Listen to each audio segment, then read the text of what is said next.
Hey everyone, welcome back. Chapters 791 through 800 of the previous episode.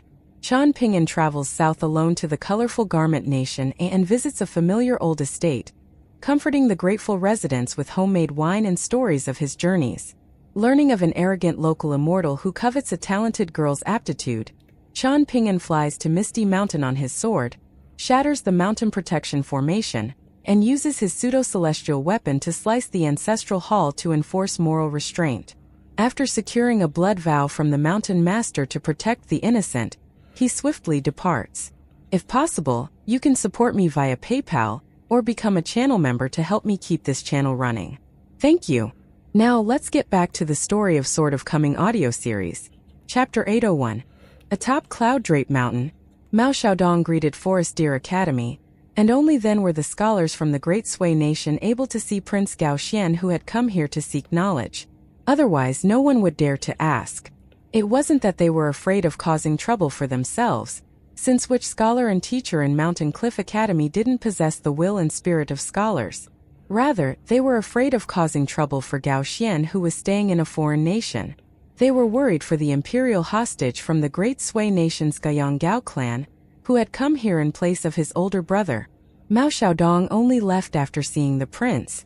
The 11th-tier-old ancestor from the Guiyang Gao clan didn't appear from the beginning to the end. Gao Xian looked at the most knowledgeable old scholars from the Great Sui Nation tearing up after bowing in respect to him, and the young man who hadn't felt especially aggrieved or wronged about coming here as an imperial hostage couldn't help but tear up as well. Gao Xian was extremely respectful toward the white-haired scholars from the Great Sui Nation, and he also bowed in respect to them as a junior Confucian disciple. The old scholars straightened their collars and stood upright and solemn as they accepted his reciprocal gesture. There was a scenic viewing spot in Forest Deer Academy called the Majestic Pavilion, and the old ancestor of the Guiyang Gao clan who had accompanied Prince Gao Xian to the Greatly Empire was currently standing here with Mao Xiaodong and the elderly flood dragon Chang Shuidong. The old ancestor from the Gao clan took his leave after chatting with them for a short while. He hadn't taken on the position of Deputy Mountain Master at Forest Deer Academy, and he had instead concealed his identity and decided to become an ordinary teacher. The students in the academy all enjoyed his classes, and this was because the old man would talk about things beyond the textbooks and beyond mere knowledge alone. These were things that the students had never heard about before. For example, things about fictionists and weird and wonderful stories about the white paper-blessed land. However, the scholars and teachers who were locals of the Greatly Empire all felt a slight sense of dislike for Mr. Gao, who wasn't doing his job. They felt like he was too careless and casual in imparting knowledge and teaching his students. However, the deputy mountain masters of the academy never said anything about this, so the remaining scholars and teachers of Forest Deer Academy couldn't do anything about it either. There were only 2 deputy mountain masters from different academies left in the Majestic Pavilion, and Chang Shuidong spoke with no reservations as if he were an old acquaintance with Mao Xiaodong. The old flood dragon and Mao Xiaodong discussed many things about the academies, and they also talked about downtrodden mountains Qian Ping'an. This also led to a conversation pertaining to Qian Ping'an's request for a man and a woman from outside of town to stay at Forest Deer Academy. Qian Ping'an hadn't asked Wei Bo to deliver the request to the academy, and he had instead personally visited the academy to ask the deputy mountain master for help. Mao Xiaodong's expression was stern as he commented, "He's finally learned a bit about how to interact with other people." Chang Shuidong laughed heartily upon hearing this. Over at Cloud Drape Mountain, a man and a woman climbed to the peak and gazed into the distance, enjoying the scenery of the undulating mountains. They were none other than the Lion Garden's Lu Qingshan and the Taoist Saber Room's Taoist nun Lu Boqi. Should we return after visiting the capital of the Greatly Empire and witnessing the sea at the northernmost point of the eastern treasured Vile continent? We can go back home to visit my father and older brother, Lu Qingshan suggested. Lu Boqi nodded lightly, a slight blush on her face. According to their promise, the day they returned home was the day that they got married. In Lu Boqi's eyes, Scholar Lu Qingshan was indeed a green mountain. He was evergreen across the 4 seasons, with the mountains luscious and the waters limpid. He was well-read, he worried about his nation and her people, he treated people with sincerity, and he was a carefree and renowned scholar. He didn't have any shortcomings. On the other hand, she was an average-looking cultivator who only knew how to fight and kill. Her speech wasn't refined, and she drank tea as if she were drinking wine. She wasn't able to play musical instruments, play Go, write calligraphy, or paint, and she wasn't a warm or gentle person either. It was as if she only had shortcomings. In reality, Lu Boqi had been worrying about one thing the entire time during their travels. She was worried that their eventual farewell wouldn't be due to Lu Qingshan, a mortal human dying of old age. Rather, Lu Qingshan might one day suddenly start resenting her, feeling that she wasn't worthy of his love and loyalty until old age and death. Lu Boqi was filled with unease and anxiety. It was only when she arrived at Downtrodden Mountain that Mr. Zhu's remark untied the knot in her heart. Charming, the green mountains appear in my eyes. Likewise, the green mountains also see me so. How Lu Boqi looked at Lu Qingshan and how much she liked him was exactly the same as how Lu Qingshan looked at her and how much he liked her. However, Lu Boqi still wanted verbal confirmation of this, so she mustered her courage and prepared to ask him. However, she was still incredibly nervous when it came time for her to ask, and she couldn't help but tightly grab the hilt of Jing God, the saber tied to her hip. She turned around and said, "Qingshan, there's something that I want to ask you. You're not allowed to find this stupid, and you're definitely not allowed to laugh at me either." However, before Lu Boqi could continue, Lu Qingshan had already gently placed his hands around her hand that was grabbing the hilt of Jing God. He held her hand and smiled faintly, saying, "Do you know how beautiful you are in my eyes?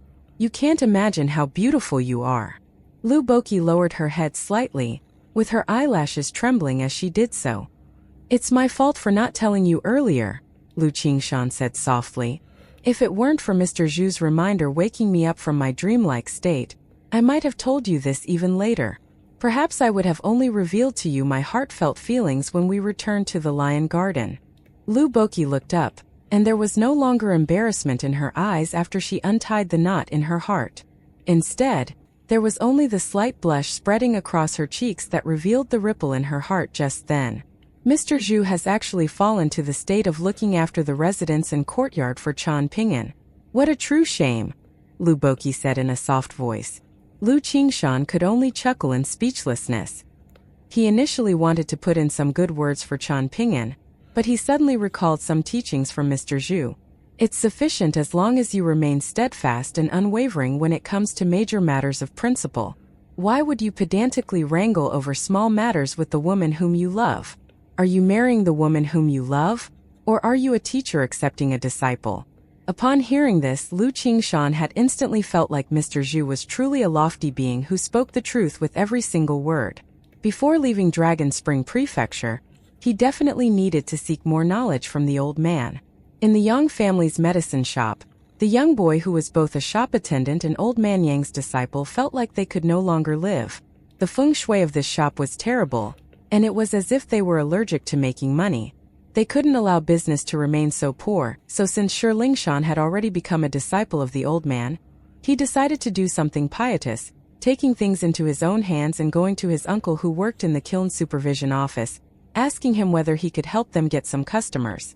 However, he was scolded by his uncle who said that old man Yang and his medicine shop already had a terrible reputation in the small town, so bad that no one dared to visit anymore. The young boy could only return to the shop dejectedly, yet what he saw was senior brother Zheng Dafeng sitting at the front door and voraciously crunching down on a stick of candied hawthorn. His way of eating was extremely repulsive, and Shi Lingshan would have turned a blind eye to this any other time. However, his senior sister was actually chatting with Zheng Dafeng right now, and this caused him to immediately flare up in anger. He sat on the steps between the two stools, and Zheng Dafeng smiled with squinted eyes and asked, "Lingshan, did you step into dog shit in Peachleaf Alley? Your senior brother thinks that your expression is quite concerning." "It's got nothing to do with you," Shi Lingshan snapped. "You can go back to Downtrodden Mountain to guard the mountain gate." Zheng Dafeng acted as a benevolent senior brother and patted the young boy's head, but it wasn't long before Shi Lingshan raised his hand and swatted the unwanted hand away. Zheng Dafeng continued to enjoy the crunchy candied hawthorn as he said in a muffled voice, "Your senior brother is enjoying quite a luxurious life now, and he even has a residence at Downtrodden Mountain that's much larger than the mud hut at the eastern gate of the small town. When are you going to visit?" "Visit what?" Do we still need to do business at this medicine shop? Shi Lingshan retorted. What a shame, Zheng Dafeng said in disappointment. There are 2 rooms at my new place, and both rooms have large and sturdy beds that won't creak no matter how one jumps and rolls on them. I initially planned to invite both you and little Su over for the night, what with this being a new place and all. I wanted to make it more lively and we could eat and have a drink and whatnot. So be it if it's too far away for you. In any case, little Su has already accepted my invitation, so I guess we can have 1 room each instead of having 2 people try to squeeze onto one bed. Shi Lingshan's jaw dropped as an intense feeling of regret washed over him. The young girl whom Zheng Dafeng had referred to as Little Su remained silent the entire time, not interjecting to retort him even though he had never mentioned this matter to her before. She had been asking senior brother Zheng about martial arts just then, and even though senior brother Zheng's path of martial arts had been severed, his knowledge and insights still existed. As such, she didn't look down on him in the least. Compared to the young boy from Peach Leaf Alley who was yet to properly embark on the path of cultivation, she had come into contact with many secrets and obscure facts much earlier, allowing her to broaden her horizons significantly. Her entire worldview changed, and this naturally meant that she couldn't care less about the trivial business operations of this small medicine shop. However, she had been interrupted by Shi Lingshan just as she was asking senior brother Zheng about the strange and barely perceptible matter that she had subtly noticed. Shi Lingshan, what are you sitting there in a daze for? Bring some snacks over and show some respect to your senior brother, Zheng Dafeng said. Shi Lingshan sat between his senior brother and his senior sister and refused to move. In the end, the young girl stood up and entered the medicine shop to grab some snacks. Zheng Dafeng smacked Shi Lingshan on the back of the head and chided. What an absolute idiot. Just wait to become single forever. Shi Lingshan stood up and fumed. Be careful that I lose it with you. Zheng Dafeng rubbed his chin and said. Little Su is a very pretty girl, so there will definitely be many men fighting to marry her in the future. Sigh, I wonder which bastard will have the fortune of sharing a bed and exchanging blows with little Su in the future. As her senior brother, I feel mentally tired whenever I think about the inevitable arrival of that day. However, little Su thankfully listens to her senior brother still, and I presume that she'll allow me to perform a quick check and give my blessings when she becomes love-struck in the future. Shi Lingshan immediately felt vexed and troubled, and it was as if his senior brother had just slapped a fistful of wet mud onto his face. He turned around and looked at the shop, and he saw his senior sister standing on her tippy toes behind the counter and grabbing something from the medicinal cabinet. The medicinal ingredients in the shop could indeed be directly eaten. His senior sister appeared even more slender and shapely as she stood on her tippy toes and reached up. Shi Lingshan hurriedly turned his head around and sat back down on the steps. His senior sister's true name was Su Dian, and her nickname was Rouge. It was said that her biggest dream back then was to open a small shop that sold rouge and other makeup products. Her name was given by her uncle, and her nickname was also given by her uncle. Both had been chosen quite carelessly. Right at this moment, a young boy carrying a luggage bag ran over from the other side of the small town. Zheng Dafeng wiped his face and cursed in his mind. He had come across this little bastard who had never had a conscience ever since birth. It was because of this little bastard that he had needlessly suffered so much at the hands of his sister-in-law back then. Li Hui ran to the shop entrance and said with a wide grin, "Oh my, isn't this Dafeng? Are you sunbasking right now? Where is your missus? Tell your wives not to hide and hurry up and come here to greet me. I've heard that you have 7 or 8 wives now. How impressive." He was pouring salt in the wounds. "Piss the hell off," Zheng Dafeng snapped. Li Hui chortled with laughter and ran inside the medicine shop, directly running to the backyard and hollering, Old Man Yang, guess what I've brought for you?" Old Man Yang, who was sitting in the backyard, looked up at Li Hui. Li Hui took off the luggage bag and shockingly ran into the main room that even Zheng Dafeng, Su Dian, and Shi Lingshan viewed as completely off-limits. He casually tossed the luggage bag onto Old Man Yang's bed before leaving the room and running to Old Man Yang's side, retrieving a jar from his sleeve and saying, "Top-grade tobacco purchased from a 100-year-old shop in the capital of the Great Sui Nation. It costs a whopping 8 silver coins an ounce. How is it? Are you afraid of that? Just remember to think about my good points when you smoke in the future. Of course you shouldn't forget my dad, my mom, Or my big sister either. The young boy handed over the jar of tobacco before raising both his hands and putting up 8 fingers, shaking them back and forth in the air. Zhang Dafeng carried a stool into the backyard and sat down, enjoying the good show. Shi Lingshan followed behind him, curious about where this young boy had suddenly jumped up from. He was completely unrestrained, and so be it if it were only toward Zhang Dafeng. However, this young boy was showing no respect toward his master as well. Su Dian hesitated for a moment before also standing near the bamboo curtain. Old Man Yang squeezed out a rare smile on his aged and wrinkly face, but he was still as blunt as always as he said, "Leave the tobacco here and piss off to the side. You're still young, little brat, but you're not wearing open crotch pants anyway? Doesn't this make pissing and shitting too difficult for you?" Li Huai giddily ran behind Old Man Yang and smacked him on the back of the head, scolding, "What can you expect from a hog but a grunt? If you're so capable, then why don't you repeat these bastard words in front of my mom? Are you looking for a beating?" Old Man Yang surprisingly didn't become angry, and he stuffed some tobacco into his smoking pipe in a leisurely manner before starting to inhale and exhale clouds of smoke again. He then spat and scolded, "Make sure to smash up that shop sign when you get back. What absolute crap is this? It's not worth its price." Li Huai roared with laughter and replied, "I wouldn't dare. I couldn't afford the most valuable tobacco that cost 8 silver coins an ounce, so it's still being displayed at that shop right now. I did indeed want to buy it, but the shop wasn't willing to sell it. That being the case, I tried my best and bought some cheaper alternatives for you. It's the thought that counts, after all. Just how far have I traveled with this tobacco? Old Man Yang, you're someone who likes to stay in one place and never move around, so how can you possibly understand the distance of 1,000 mountains and a myriad rivers? I'm not trying to criticize you or anything, Old Man Yang, but you should go out and travel more, seeing that you still have some strength left right now. Don't sit here all day long, and you might even come across an old woman whom you like if you travel around. That will be quite something, and when the two of you rekindle the flames of love, perhaps I might even have some celebration wine to drink." Old Man Yang glanced at Li Huai and was just about to open his mouth to scold him. However, Li Huai covered his ears, bobbing his head around and exclaiming, "Old bastard Wang likes to spew nonsense, but Mr. Li Huai won't listen at all." Zhang Dafeng's eyelids and the corners of his mouth twitched together when he saw this. It had truly been far too many years since he had last heard his sister-in-law's cursing and witnessed Li Huai pissing all over the place. Su Dian and Shi Lingshan were even more shocked, with the young boy gulping as he watched the incredible scenes. He didn't know what kind of incredible person this bold young boy in azure robes was. This was unsurprising, as Shi Lingshan only knew that he had a goofy senior brother in Zhang Dafeng over at the small town. As for Li Er, he had never even heard of this name before. In any case, this unfamiliar young boy in azure robes truly dared to run his mouth. Shi Lingshan felt like he would never have such courage in his lifetime. Moreover, this was because Shi Lingshan was still young and hadn't witnessed the scenes in the medicine shop several years ago. Otherwise, he would feel even more shocked.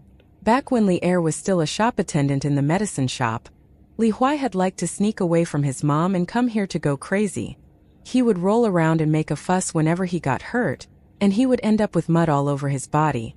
If his mother saw this when he returned, she would most likely feel extremely pained, not only for the clothes but even more for her mud-covered son. Whenever this happened, she would bring Li Huai to the medicine shop to complain, scolding the heavens, scolding the earth, and scolding anything that she could. There wasn't anything that she was afraid to scold. This was nothing. More importantly, Li Huai was still wearing open crotch pants back then, and he was always unable to hold in his pee. As such, he would pee all over the backyard of the Yang family's medicine shop. Even Li Er, a taciturn man who couldn't have a single word squeezed out of him, felt genuinely apologetic toward his master, apologizing to Old Man Yang several times. However, Old Man Yang never dwelled on these matters, so Li Er also allowed them to pass. Old Man Yang would at most use his smoking pipe to smack that little bastard's wee-wee. Li Huai was also quite strange, and after making a fuss and crying at the top of his lungs, he wouldn't bear any grudges toward Old Man Yang for scolding him or using his smoking pipe to smack him. Not only that, but he would always giggle like a fool. Of course, he would finally quiet down after he tired himself out. When that happened, He would carry a small stool over and sit to the side by himself, holding his cheeks in his hands as he watched Old Man Yang inhale and exhale clouds of smoke with his smoking pipe. He could sit there and watch this for half a day. Li Huai squatted down beside Old Man Yang and whispered near the old man's ear. "Old Man Yang, do you have any valuable family heirlooms? Why don't you give me a few of them? It's not like you're planning to marry and have children anyway, so these family heirlooms are naturally for me, right? In that case, does it make any difference whether you give them to me now or later?"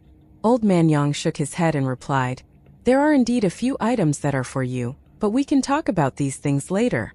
Li Huai heaved a sigh and warned, "Don't leave it until too late, or who knows when my sister will suddenly get married one day. Our family is poor, so perhaps we'll be looked down on by my brother-in-law's family in the future. I'm counting on you two at that time." Old Man Yang pursed his lips. Li Huai suddenly turned around and added, "Old Man Yang, remember to smoke less in the future. You're already so old. Yet you still don't understand how to look after your health. You need to eat cleaner and take more walks? Or else are you sitting here all cooped up to wait for death or what? If you ask me, your old bones are still quite sturdy, so climbing some mountains to collect medicinal herbs shouldn't be a problem at all. Alright, chatting with you is the boringest, so I'm going to take my leave now. There are new clothes and shoes in the luggage bag, so remember to change into them yourself." Li Huai left just as he said he would. Of course, he didn't forget to scold Zheng Dafeng as he left. He then smiled and said goodbye to Shi Lingshan and Su Dian. It was abundantly clear who he had a closer relationship with. One simply needed to understand everything in reverse. The old temple was approximately 350 kilometers away from the water-combing nation's Sword Water Villa. Chun Ping'an had traveled on foot back then, so he had naturally been very slow. Now that he was traveling on a flying sword, however, his speed naturally increased manifold. He didn't go directly to the mountain villa, and he didn't even go to the flourishing small town outside the villa. Instead, Chun Ping'an descended onto a tall mountain 50-odd kilometers from his destination, peering down at the mountains and rivers and vaguely noticing something. Not only were there green mountains and limpid waters, but there were even sprightly clouds and mist shrouding a certain mountain peak like a veil. Just as Chun Ping'an landed on the mountain peak and sheathed his sword, a deity who was most likely the mountain lord of the area appeared in front of him, bowing in respect and referring to him as esteemed immortal. Chun Ping'an took off his bamboo hat and hurriedly cupped his fists, returning the gesture before smiling and saying, "I'm just passing by, so there's no need for Mountain Lord to show me such respect." According to the customs of his hometown in Dragon Spring Prefecture, people needed to first use stones to hold down some paper money when picking a burial ground and digging a tomb for their deceased relative. The stones and money needed to be placed at specified locations on the mountain, and doing so was equivalent to leasing the mountain from the Mountain Lord. When holding the funeral and placing the coffin into the earth, people also needed to throw paper money into the air along the way. According to the explanation of the elders, this was to pay a road fee to the Mountain Lord and thus receive guidance for their deceased relatives, allowing them to smoothly pass through the gate of the underworld and cross the bridge to the afterlife. Chun Ping'an had a very deep impression of these matters, but the first Mountain Lord that he had come across after leaving the small town back then was Go Table Mountain's Wei Bo, who was still locked up at the time. Chun Ping'an had actually felt dejected for a very long time afterward. At the present moment, the Mountain Lord, who had the appearance of a middle-aged man and was responsible for the mountains in this area, didn't dare to linger around for too long, with his expression respectful as he made some small talk before taking his leave. This was because the young man in front of him was clearly a sword immortal, someone whom a measly mountain lord like him couldn't hope to seek connections with. However, he definitely wouldn't let the opportunity slip by if the person who appeared in front of him was a chi refiner at the middle 5 tiers. Chun Ping'an retrieved a pot of Crow wine and handed it to the slightly reserved mountain lord, saying, "You can treat this pot of wine as my greeting gift for barging into your territory without any notice." The lowly rank deity didn't even have the right to have his name recorded in the official genealogical records of the water-combing nation, and he instantly became struck with fear, hurriedly walking forward and bowing down as he accepted the pot of immortal wine. He knew that this wasn't some ordinary mortal wine just by gauging the weight of the wine pot. Chun Ping'an grabbed his sword nurturing gourd and took a swig of wine handmade by the elderly woman at the old estate, after which he asked, "Mountain Lord, I'm on my way to visit some friends at the Sword Water Villa, so I'm curious about how the villa has been faring in the past 10 years? The mountain lord carefully mulled over his words, not seeking to impress but seeking to make no mistake as he said slowly, the Sword Water Villa is no longer the most powerful force in the water-combing nation. Rather, this position has been taken over by Saber Grandmaster Wang Iran's unruly Saber Villa.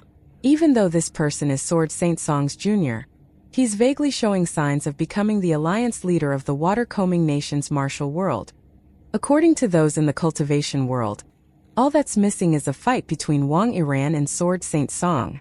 Firstly, Wang Iran successfully broke through to the next cultivation tier and became a genuine first-rate grandmaster, with his saber skills reaching an extraordinary level.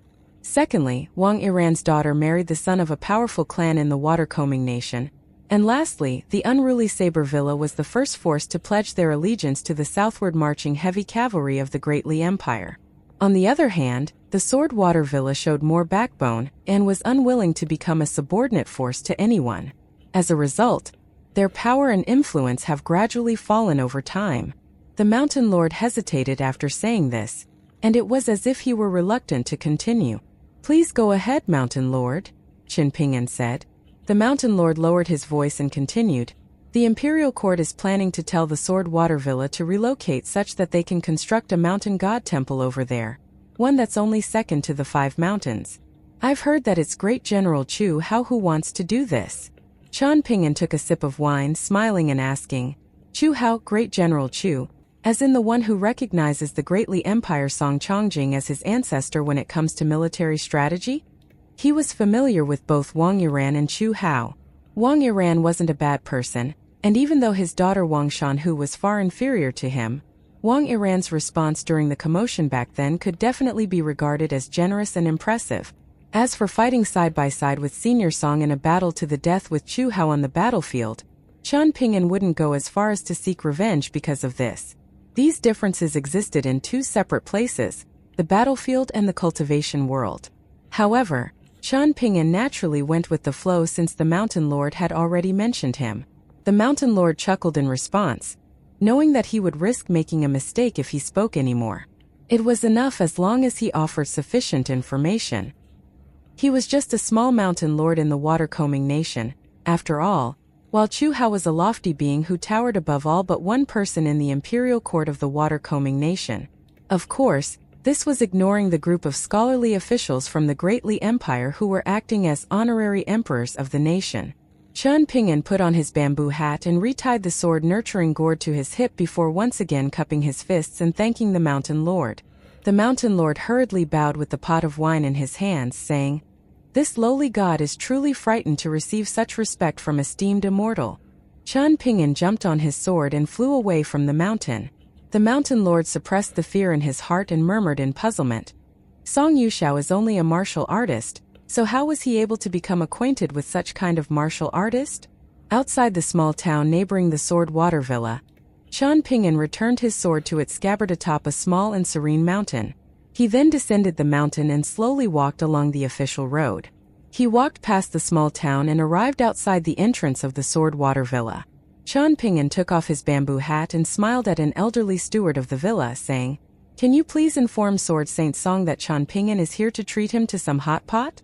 The old steward hesitated for a moment and glanced at the young man. The visitor had a sword on his back and a wine gourd by his side, so he was most likely a member of the cultivation world as well. However, he looked unfamiliar, and he had never heard the name Qin Ping'an before either. In other words, he most likely wasn't an old acquaintance or friend of the villa. Moreover, it made even less sense for this person to visit the villa now.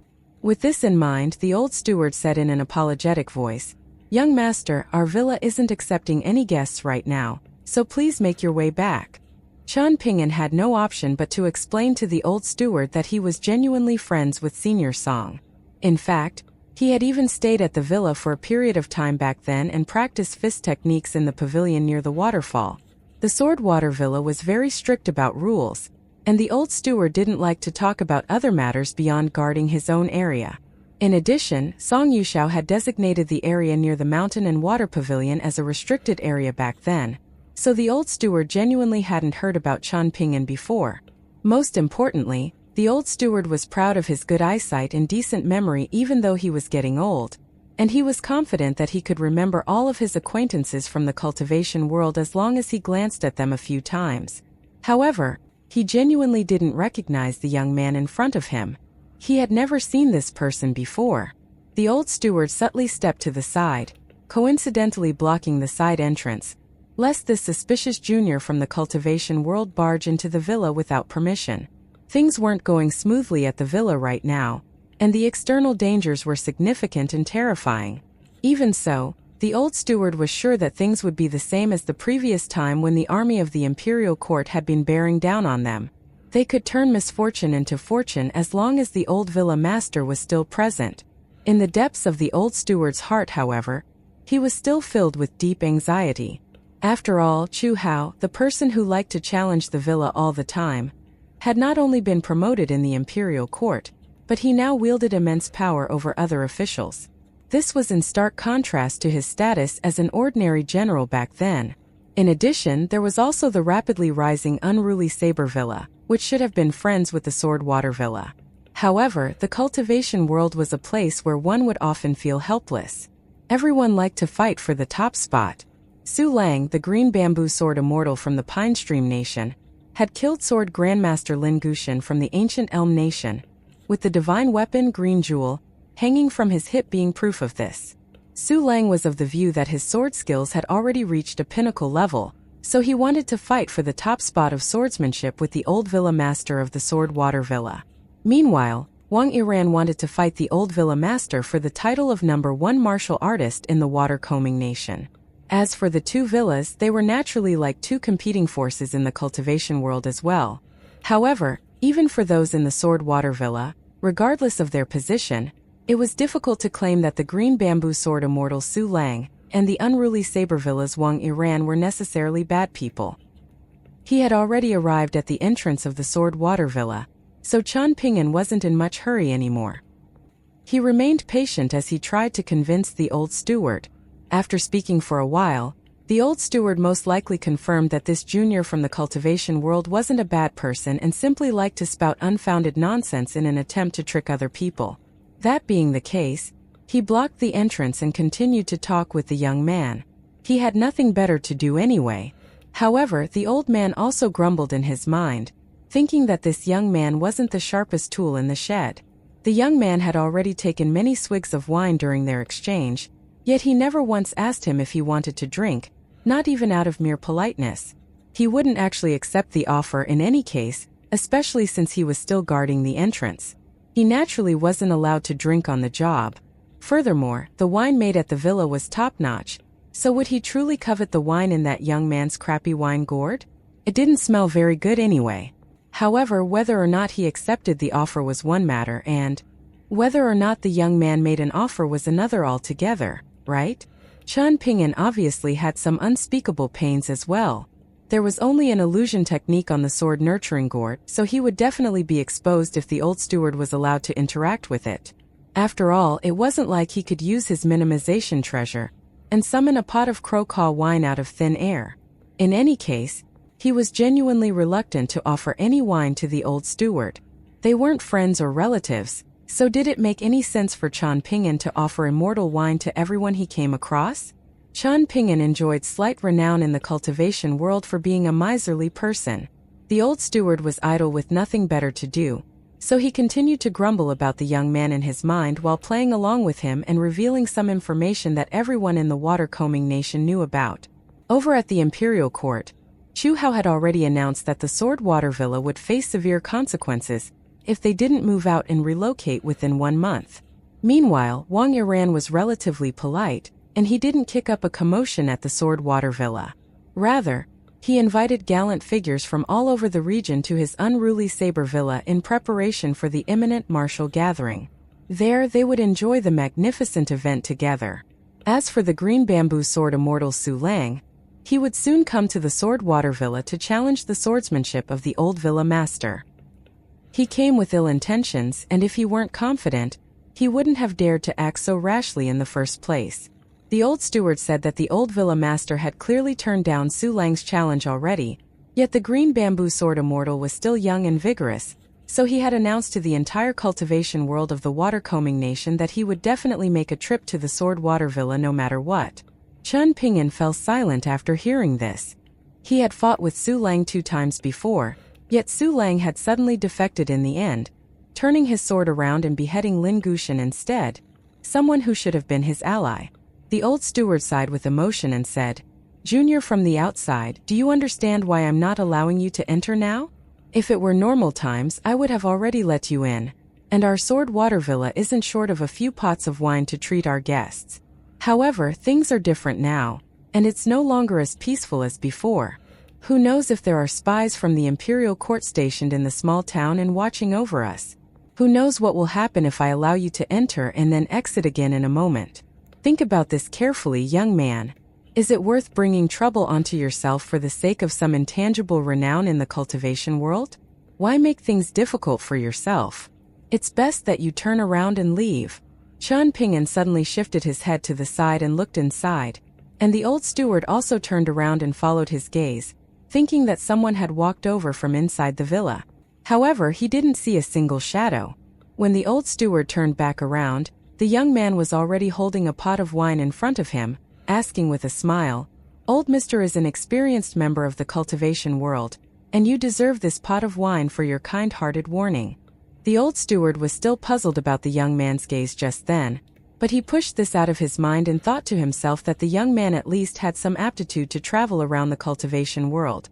Otherwise, a naive and muddle-headed person wouldn't be able to achieve anything great regardless of how strong their martial arts was, and regardless of how good their character was. Even so, the old steward still shook his head and replied, "Won't I feel bad if I take your wine after blocking you from entering the villa for so long? Forget about it, you don't look like a very wealthy person either, so just leave the wine for yourself. In any case, I'm a steward, so I can't drink right now even if I want to."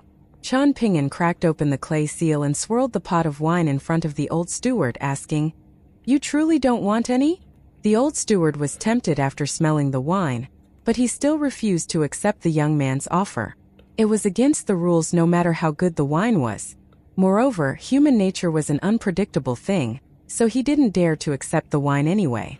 However, the young man suddenly put on his bamboo hat and pushed the pot of wine into his hands, after which he turned around and walked down the steps, smiling and saying, "It seems like someone is coming to visit.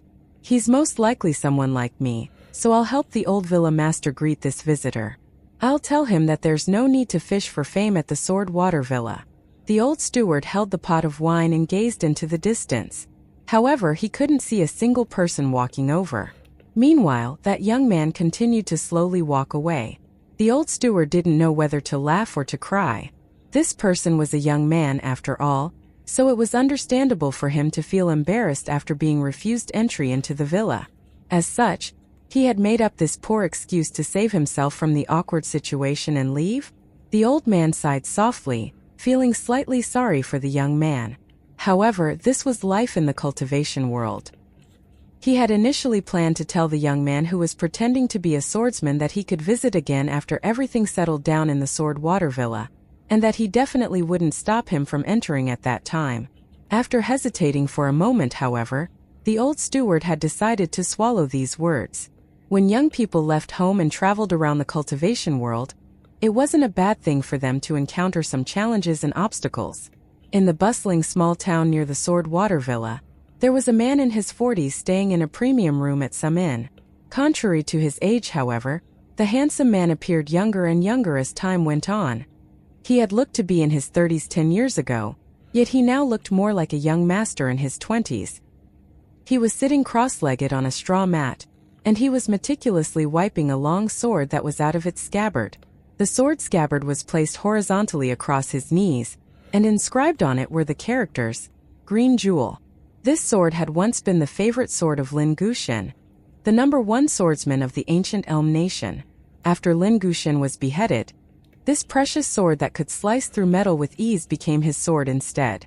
Also hanging on this person's hip was a length of luscious green bamboo that measured 2 feet and 6 inches long.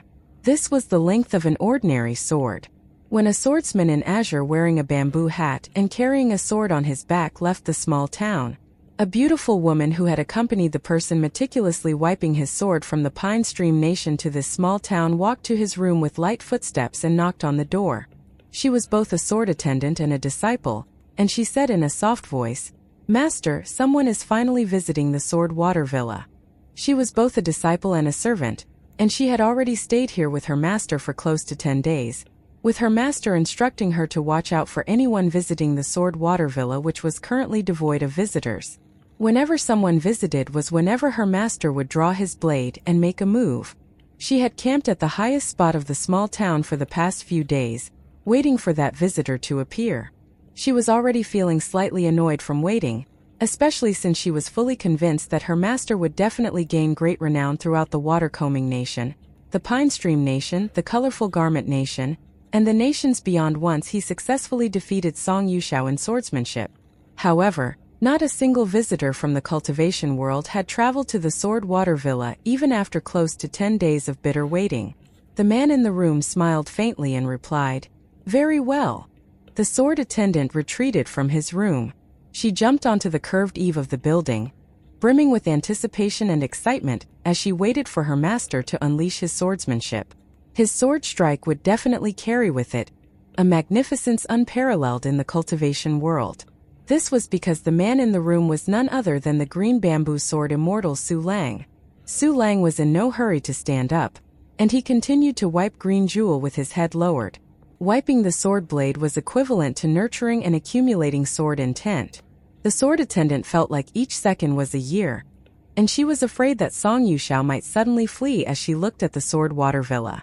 At the same time, she hoped that her master could hurry up and come out as she looked at the inn.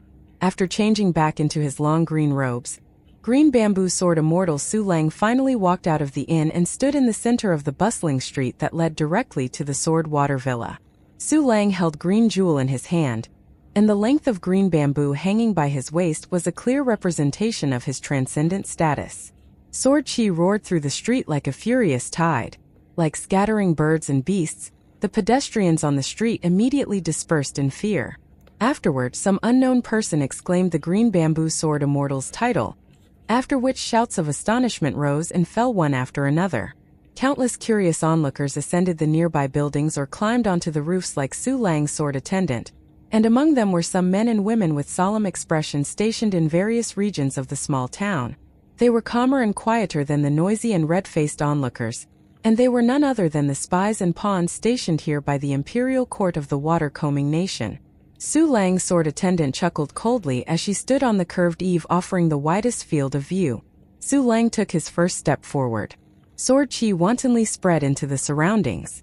He took his second step, covering 3 meters with a single stride. Some foolish passers-by were still seeking death by standing on the two sides of the street, and they finally ran into the shops to seek shelter after they started to feel stifled and unable to breathe. Only then were they able to gasp in some air. When the powerful sword immortal who was widely renowned in the cultivation world of several nations took his third step, he was already covering more than 10 meters with each stride. The spies and pawns stationed in the small town by Great General Chu were observing from far away, yet they were still deeply astounded by the extraordinarily intense sword Qi of Su Lang. Su Lang's fourth step was just enough to take him beyond the archway of the small town. His sword intent and aura had already climbed to the highest level in his lifetime. However, it was at this moment that Su Lang surprisingly stopped.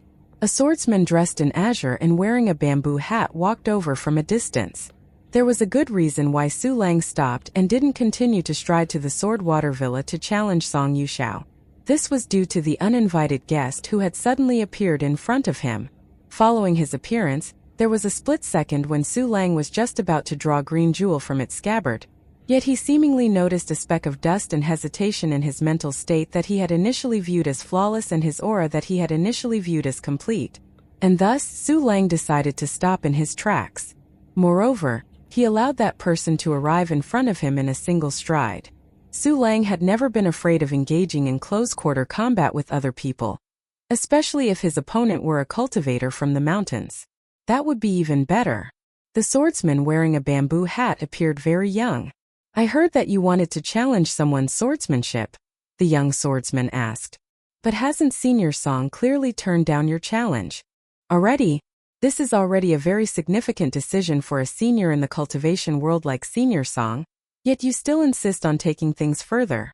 Su Lang felt like these were very childish questions, with each more laughable than the previous. These questions shouldn't have been uttered by someone who was capable of temporarily blocking his path. The young swordsman hesitated for a moment before asking, "Do you believe that one can do as they please as long as they have a reason, regardless of the right or wrong of this reason?" Su Lang smiled faintly and replied, "Then why don't you look for a reason as well?" The young swordsman surprisingly started to contemplate this, eventually adjusting his bamboo hat and replying with a smile, "I've got it.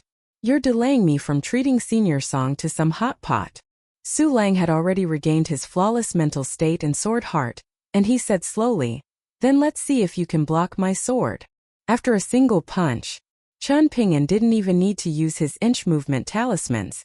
The widely renowned green bamboo sword immortal was sent flying through the air and back to where he had come from, thudding to the ground in front of the inn that he had just walked out of. Chun Ping'an didn't so much as glance over, turning around and walking back to the sword water villa as he murmured to himself, "He probably just advanced to the 7th tier? No wonder he was as strong as wet lettuce."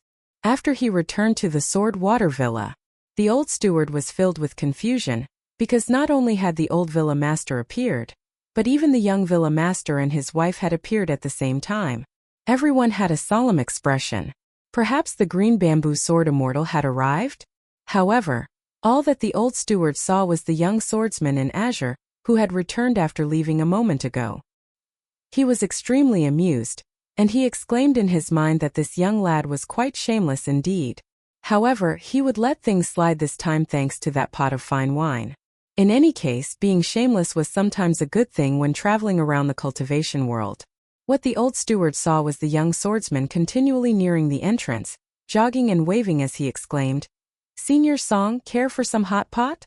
The old steward massaged his face and thought, "Young man, this is getting a bit too shameless now, no?" Chun Ping'an arrived at the entrance of the villa and took off his bamboo hat. Senior Song was still wearing a black robe, but he was no longer carrying a sword and he appeared much older than before. There was a look of disbelief on the face of the water-combing nation's sword saint, and he asked with a thick accent, "Little boy?" Chun Ping'an didn't know whether to nod or to shake his head, but he ultimately decided to nod anyway. Song Yushao laughed heartily and forcefully slapped Chun Ping'an's shoulder, saying, "Not bad, you've grown up so quickly that I almost didn't recognize you. Why aren't you wearing straw sandals and carrying a bamboo bookcase anymore? That way, I might have recognized you at a single glance. Care for some hot pot?" Chun Ping'an asked with a smile. Song Yushao didn't respond to the question, and he instead asked, "What happened at the small town? Why did Su Lang's sword chi suddenly stop? Did that have anything to do with you?" Chun Ping'an nodded and replied, "I blocked Su Lang's sword chi and sent him flying back to the small town.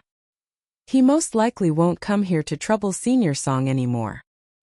He didn't make up a random reason, since Senior Song was a senior member of the cultivation world whom he respected and admired greatly. Moreover, it was extremely difficult to fool Senior Song. However, it was oftentimes the case that the truth would sound very fake, while lies would sound very true. For example, the old steward, Song Yushao's grandson Song Fengshan, and his grandson's wife Lu Qian all doubted Chun Ping'an's words. Only Song Yushao believed Chun Ping'an straight away, and he grabbed the young man's arm and said, "Since the matter is resolved, let's go inside and take a seat. There's no hurry about the hot pot. After you treat me to some hot pot and clear your debt, you might pat your backside and leave straight away. At that time, will I still be able to ask you to stay? And it's not like I'm able to forcefully stop you from leaving anyway." Song Fengshan and Lu Qian exchanged a befuddled glance with each other. The old steward secretly gulped in astonishment. Chun Ping'an stopped just as he was about to walk past the old steward, taking a step back before smiling and saying, "See, what did I tell you? I told you that I was very familiar with your old villa master, didn't I? Remember not to stop me from entering next time, okay? Otherwise, I'll directly jump over the wall." The old steward didn't know whether to laugh or to cry, and he could only cup his fists and offer an apology, saying, "Young Master Chun, forgive my poor observation skills just then, and apologies for offending you." Chun Ping'an made a gesture of tilting his head back and drinking. The old steward understood this and raised a thumb at Qian Ping'an. Song Yuxiao dragged Qian Ping'an along with him. Song Fengshan didn't follow them straight away, and he asked in a quiet voice, "What's going on, old Qi?"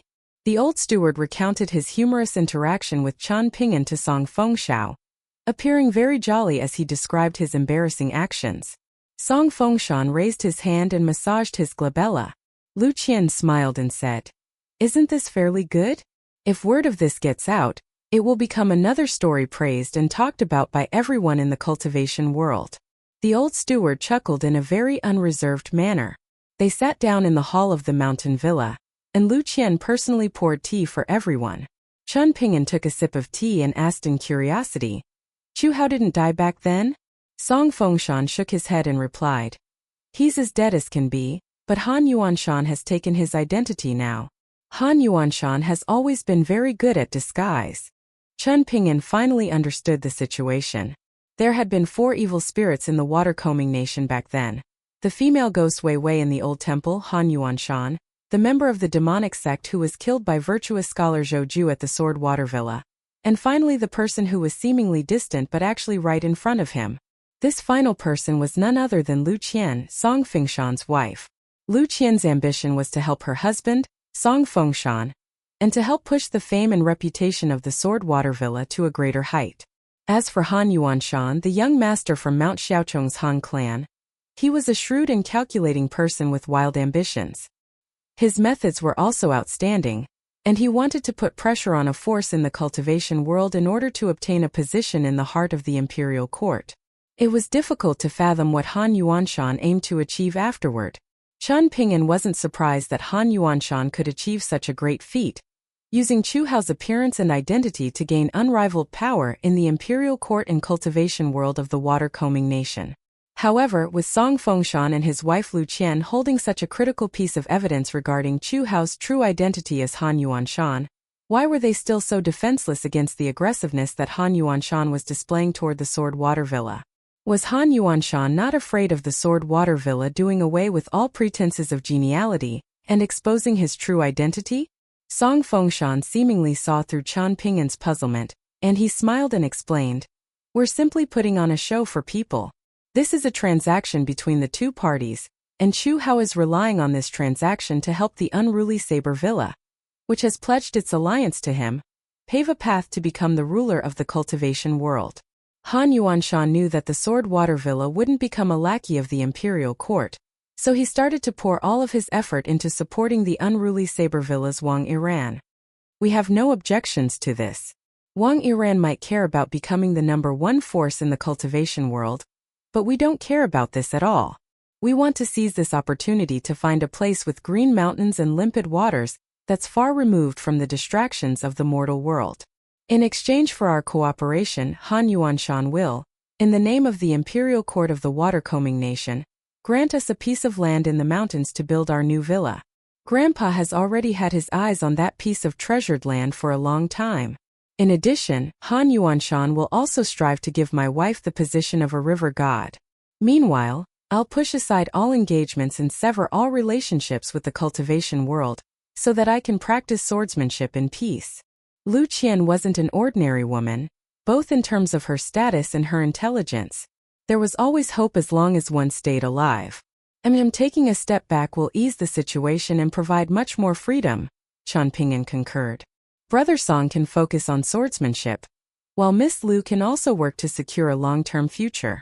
In addition to this, having a mountain god temple being constructed at your old ancestral ground can also be regarded as a significant act of virtue, one that will provide ancestral blessings to your descendants. The only thing you need to keep in mind is that Senior Song and Big Brother Song should occasionally check on the situation over here in the future.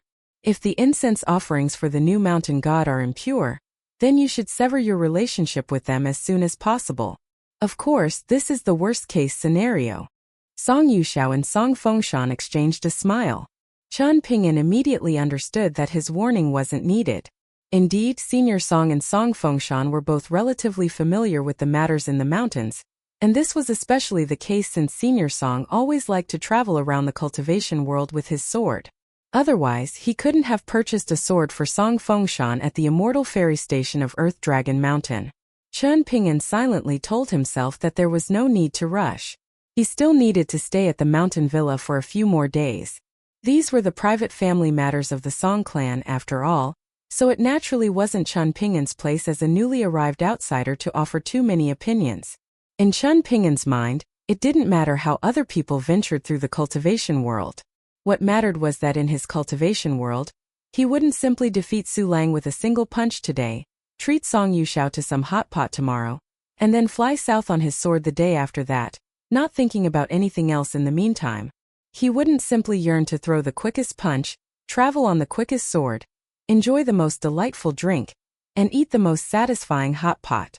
It wasn't the case that life should become so simple and carefree after he learned some fist techniques and sword techniques and became moderately successful. Perhaps things would be different when he arrived at the unfamiliar northern complete reed continent, and perhaps he wouldn't have so many things to worry about there. It was with these things in mind that Chen Ping'an could only ask more about other matters to deduce the current state of the Song clan. However, there was one thing that Chen Ping'an was very clear about. To abandon their ancestral base here was a reflection of their courage. This was a very big deal. Not only that, Senior Song definitely didn't feel relaxed when he nodded and agreed to this matter. To those in the older generation of the cultivation world, their face was more important than anything else. Senior Song belonged to this generation, and Wang Iran could be regarded as a member of this generation too. However, the Pine Stream Nation's green bamboo sword immortal Su Lang couldn't necessarily be viewed as someone from this generation. Disregarding everything else, Su Lang's appearance this time and his decision to draw his blade in the small town were very much against the rules. This was because according to the rules of the cultivation world that had been passed down through generation, the water-combing nation sword Saint Song was essentially relinquishing his title as the #1 swordsman in the cultivation world by publicly turning down Su Lang's challenge without any reason and without any intention to reschedule the battle to a later date.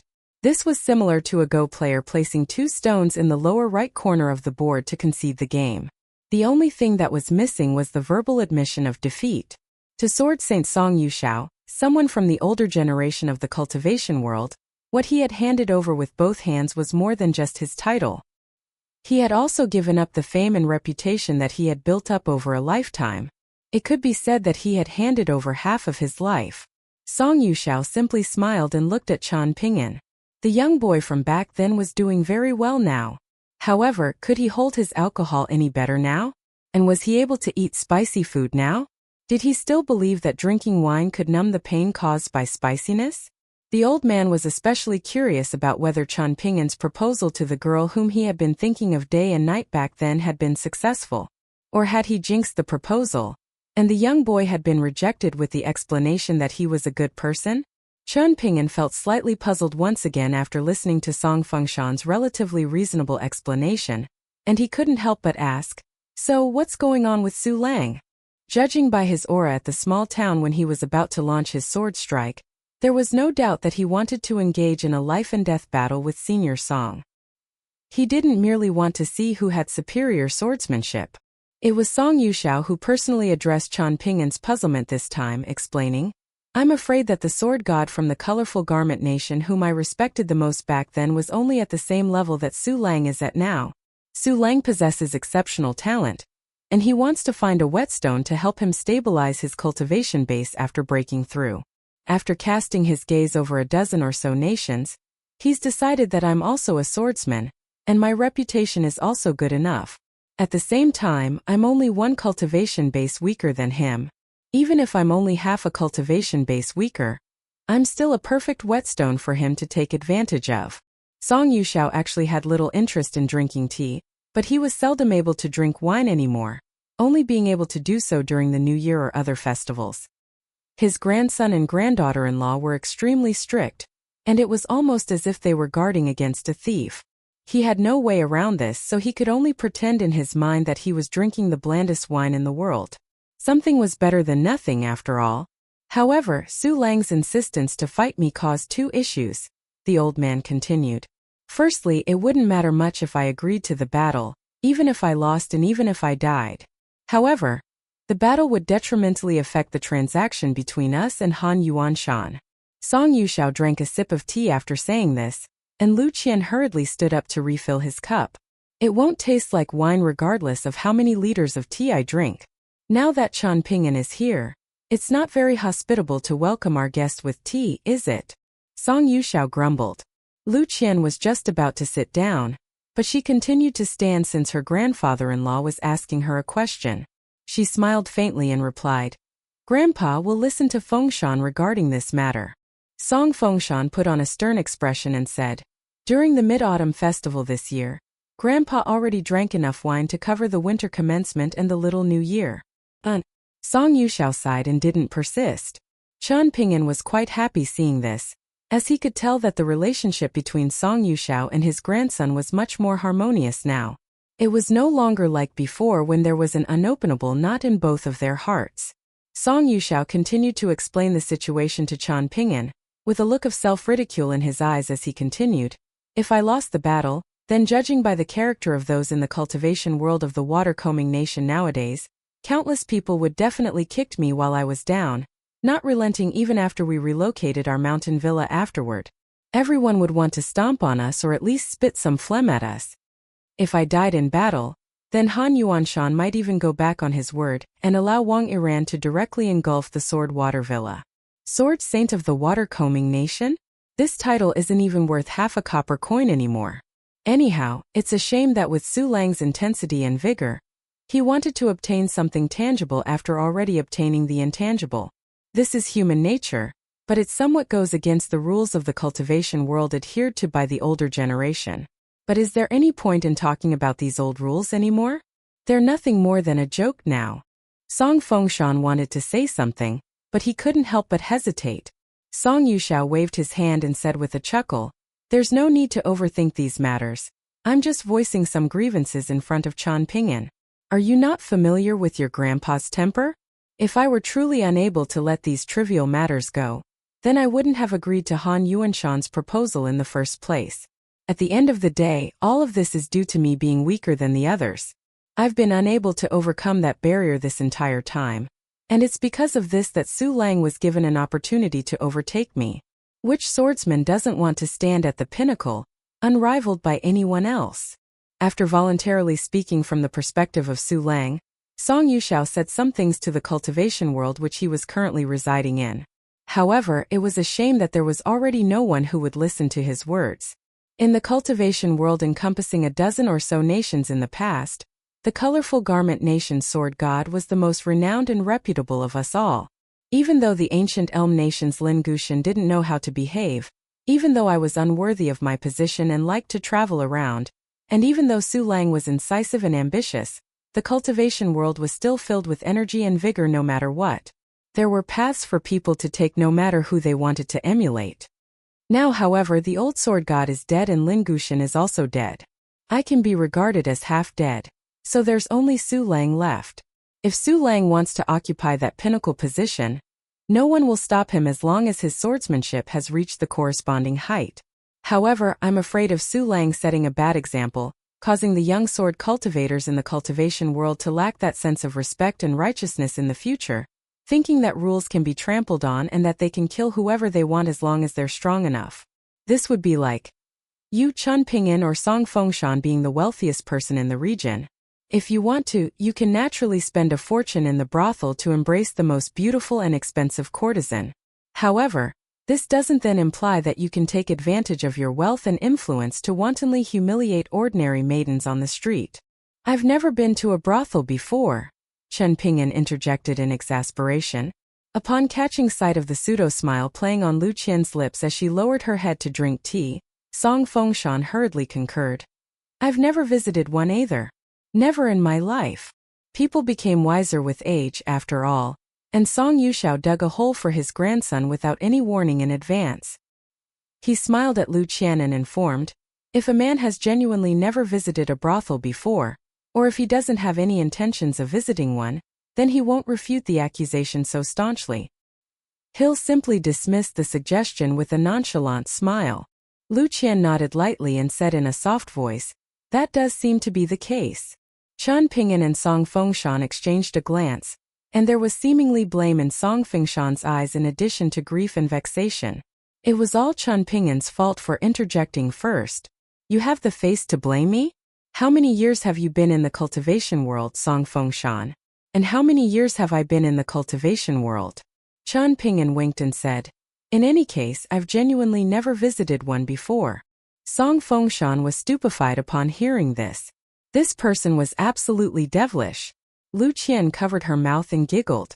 Song Yuxiao roared with laughter and remarked, by the looks of it, you haven't wasted your time in the cultivation world over the past few years. Song Fengshan shook his head upon hearing this, and he turned to his wife and said, actually, let's bring some wine over.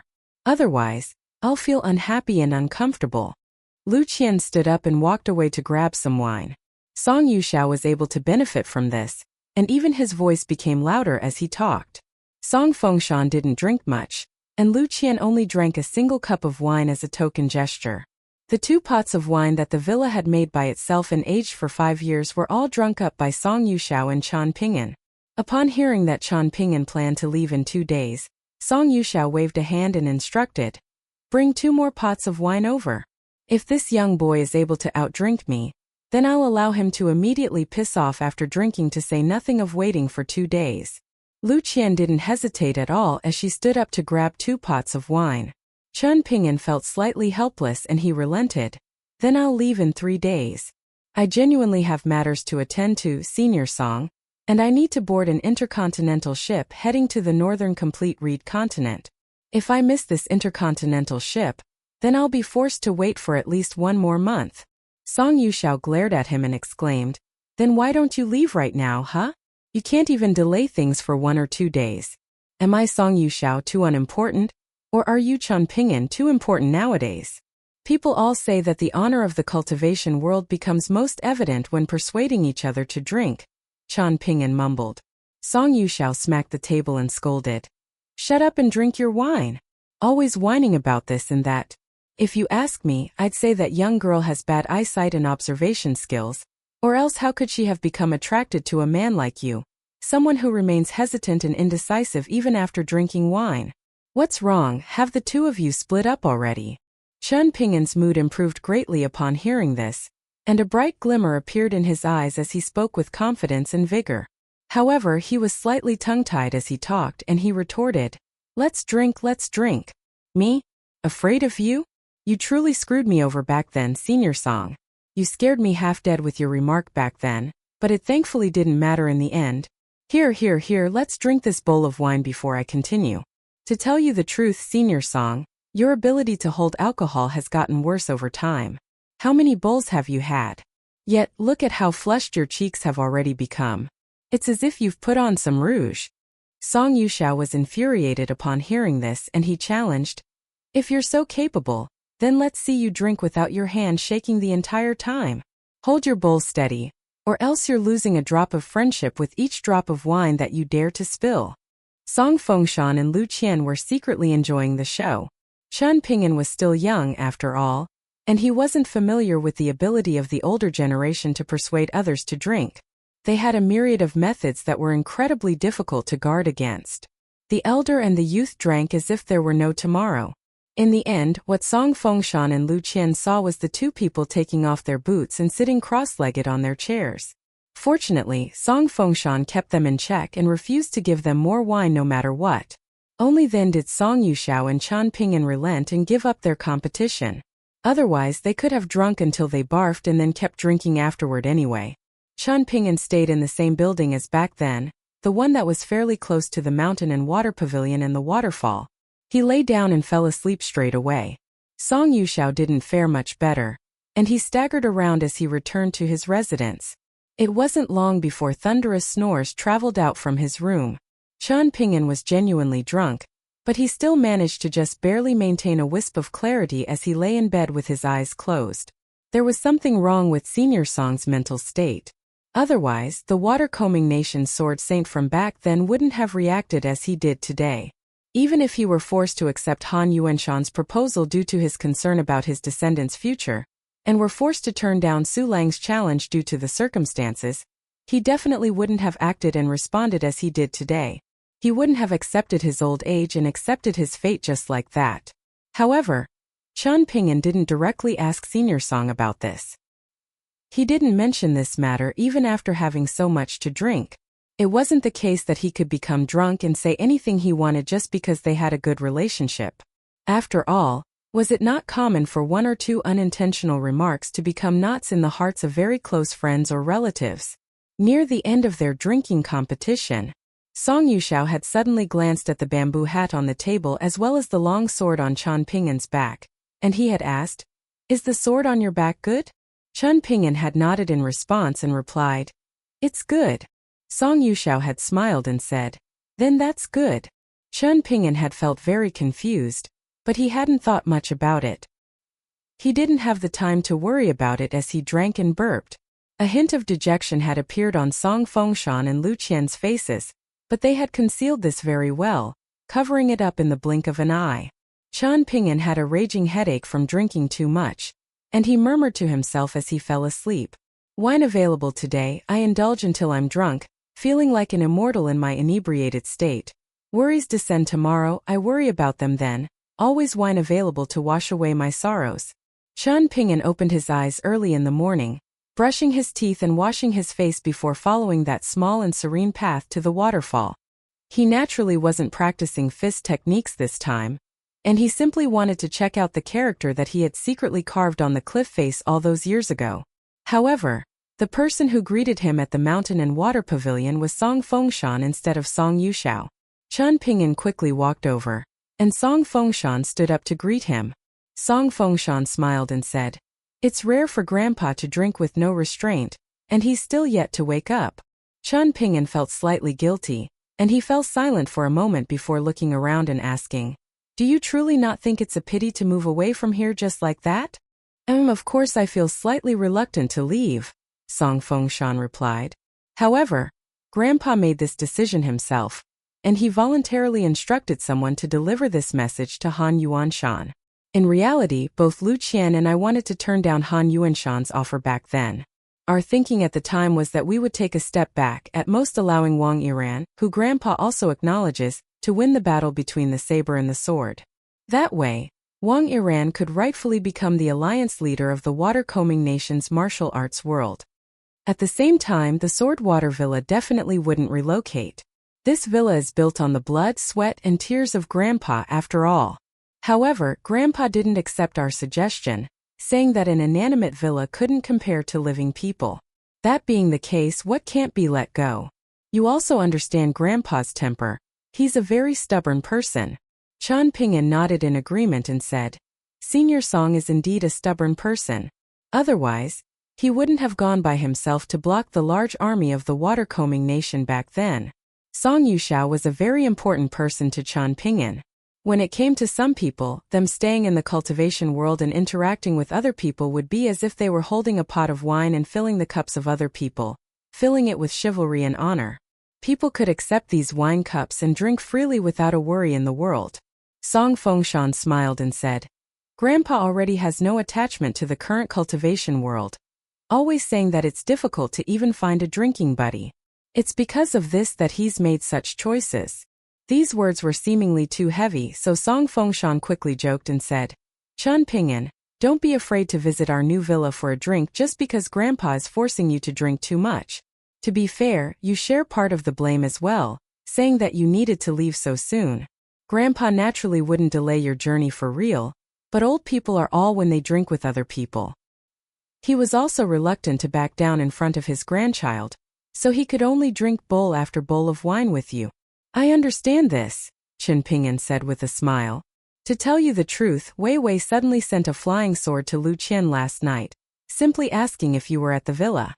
By the looks of it, she would have rushed over here if we had responded truthfully. However, I told Lu Qian to pretend that we hadn't received the flying sword yet. Only after you leave will we respond and say that you did indeed visit, but you were only here to enjoy some drinks with Grandpa."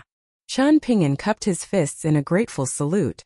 After having too many bowls of wine last night, Qian Ping'an probably mentioned some matters regarding his recent encounter with Wei Wei, one of the four evil spirits of the water-combing nation. However, he didn't mention anything about the mountain lord that he had come across afterward. This was a mess that Qian Ping'an needed to clean up by himself. For example, he could find an opportunity to send a messenger flying sword to Wei Bo after arriving at the Immortal Ferry Station on Earth Dragon Mountain, asking about the significance of this matter as well as the expected reactions of the local imperial court and the officials of the Great Li Empire under normal circumstances. Wei Bo was the formal god of the Great Li Empire's northern mountain, and the water-combing nation located far away in the central region of the eastern treasured Vile continent naturally wasn't part of his jurisdiction.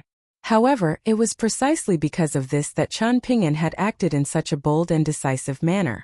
Otherwise, he would have genuinely held back and taken a more measured approach. Song Fengshan pointed in the direction of the small town and said, "Su Lang has already left with his sword attendant, and I'm sure that an astonishing piece of news will rapidly spread through the 12 or so neighboring nations like wildfire.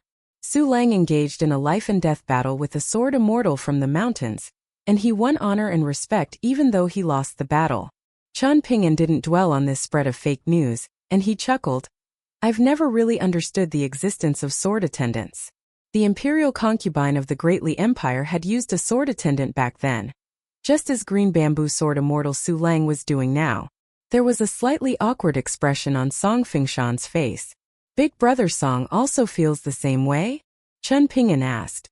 "I only dare to think about it in my mind," Song Fengshan replied in a low voice. Chen Ping'an rubbed his chin. He hadn't understood this matter at all in the beginning, but after mulling over it from the perspective of other people, he immediately understood Song Fengshan's position. In any case, sword attendants weren't something that he would ever consider. Chen Ping'an suddenly furrowed his brows. This Su Lang was truly giving him no reprieve. Right at this moment, the old steward with the surname Chu briskly walked over and stood outside the small pavilion, saying with a bitter smile, "Green bamboo sword immortal Su Lang has come here in secret. He's waiting outside the entrance right now, and he asked to have an audience with young Master Chan, saying that he has a bold request to make of young Master Chan. He also said that there will definitely be generous repayments in the future." Song Fengshan thought about this for a brief moment before quickly understanding the crux of the issue. He chuckled coldly and said, "This is the second time that he's pushing his luck." Chen Ping'an smiled and waved his hand, saying, "That's not a problem. After all, I drank so much of the villa's fine wine yesterday." Song Fengshan shook his head and said, "These are two different matters. It's not like you can block me, Big Brother Song," Chen Ping'an joked. Song Fengshan smiled faintly and replied, "Even 10 Song Fengshans can't block you. However, you're already referring to me as Big Brother Song, so..." Before Song Fengshan could finish his sentence, Chen Ping'an had already put his index finger and middle finger together, lightly brushing them over his sword scabbard and warning, "You can cause a bigger commotion, but remember not to hurt anyone." Sword Immortal flew out of its scabbard. It navigated out of the mountain and water pavilion and soared into the clouds, carving a golden thread in the sky. The sword chi carried with it a thunderous rumble, causing the sea of clouds above the sword water villa to crumble into pieces. The golden thread occasionally approached the mountain villa at a rapid speed, but it would quickly soar back into the sky every single time. A moment later, Chen Ping'an looked up and said with a smile, "It's returning." As if being commanded by an immortal, the sword weaving through the sky like a flood dragon rapidly descended and returned to its scabbard. Song Fengshan was completely dumbfounded. He knew that Chen Ping'an's martial arts skills were definitely very terrifying right now, or he wouldn't have been able to defeat Su Lang. However, Song Fengshan hadn't imagined that it would be so terrifying that it could scare someone to death. Chen Ping'an flicked his wrist and handed a pot of Crow wine to Song Fengshan, suppressing a laugh as he said, "I've enjoyed the fine wine of the villa, so you should also try some of my wine. I'm not like Senior Song, and I won't trick others by saying that wine can numb the pain caused by spiciness. However, this wine can genuinely alleviate a hangover." Song Fengshan cracked open the clay seal and smelled the wine, commenting, "It's authentic immortal wine. This is what I call good wine." Chen Ping'an shook his head and said, "The only good thing about this kind of wine is that it tastes good. I never dwell on it, and I'll drink it if it's available and forget about it if it isn't. However, I've thought about the wine at Big Brother Song's Sword Water Villa for many years already." Song Fengshan raised the wine pot and Chen Ping'an raised his sword nurturing gourd, with the two of them saying in unison, "Bottoms up." Song Fengshan downed half of the wine pot's content before stopping. Chen Ping'an stood up and said that he wanted to take a look at the waterfall. Song Fengshan didn't accompany him. When they left the mountain and water pavilion together, there was another pot of wine in Song Fengshan's hand as he walked back. This was apparently Crocaw wine from Bamboo Scroll Lake, and he offered it to the old steward Grandpa Chu, saying that it was a small gift from Chen Ping'an. The young man would chat with him afterward and give him more wine once he finished, so he definitely didn't need to save it up. The old steward had already enjoyed a very good relationship with Chen Ping'an back then, and a smile spread across his face as he accepted the wine pot. He would accept all wine from the young man regardless of whether it was good or bad. He wouldn't hold back at all. He said that green bamboo sword immortal Su Lang had already left, holding his sword and bowing deeply in respect toward the entrance of the villa before he did so. Lu Qian came across Song Fengshan and the old steward halfway along the path, and she greeted Grandpa Chu before the old man smiled and took his leave. The couple had just walked together for a short moment when they saw Song Yuxiao walking over. Song Fengshan smiled when he saw his grandpa and he reassured, "Don't worry, Grandpa, I won't be a big mouth." Only after hearing this did Song Yuxiao pat his grandson's shoulder and continue to walk forward, making his way to the mountain and water pavilion, which was still some distance from the waterfall. He started to reminisce on the past after sitting down, and this was very typical for people of old age, just like how they went to bed late and woke up early. Young people seldom understood this. In reality, old people were always thinking about past friends and past matters, and these were things that young people often didn't like to listen to. As such, old people could only reminisce on these things by themselves. Chen Ping'an stood in the waterside pavilion and temporarily severed the waterfall with a single punch, smiling as he revealed the characters on the cliff face. He turned around and looked back, and it wasn't long before he left the waterfall and arrived outside the small pavilion. Song Yuxiao had already walked out of the pavilion and he said, "Let's go, it's time for some hot pot." Chen Ping'an was slightly astonished and he replied, "It's still very early in the morning, so the restaurants probably aren't even open yet, right?" Sword Saint Song smiled and said, "No matter how worthless the title of the water-combing nation's Sword Saint is, it should still be enough to let me eat some hot pot near the entrance of my home, right? In any case, you're the one treating me to this meal, young boy, and it's not like we're going to eat without paying. As such, the restaurant owner will be scolding you if he really does scold someone in his mind afterward." The two of them didn't dash forward like nimble birds, and they instead walked normally as they strolled over. This was Song Yuxiao's idea. Steward Chu caught up to them halfway, bringing with him the bamboo hat that Chen Ping'an had left in his room. "Are you shooing me away?" Chen Ping'an asked. Song Yuxiao smiled and replied, "If you leave earlier this time, then you can come earlier next time. You don't even understand such a simple concept?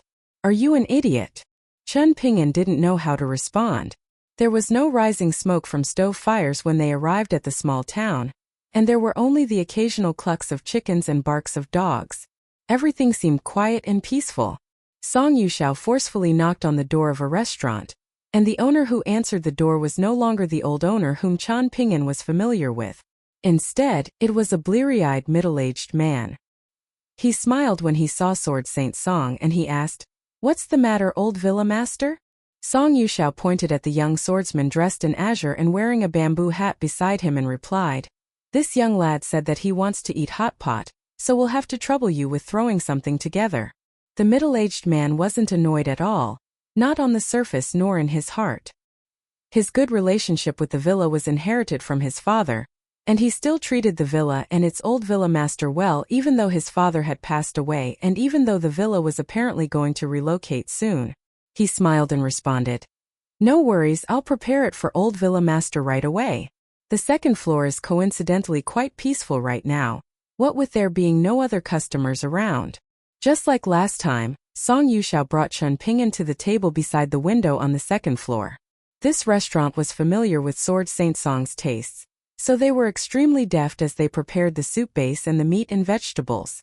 They picked the best ingredients for everything.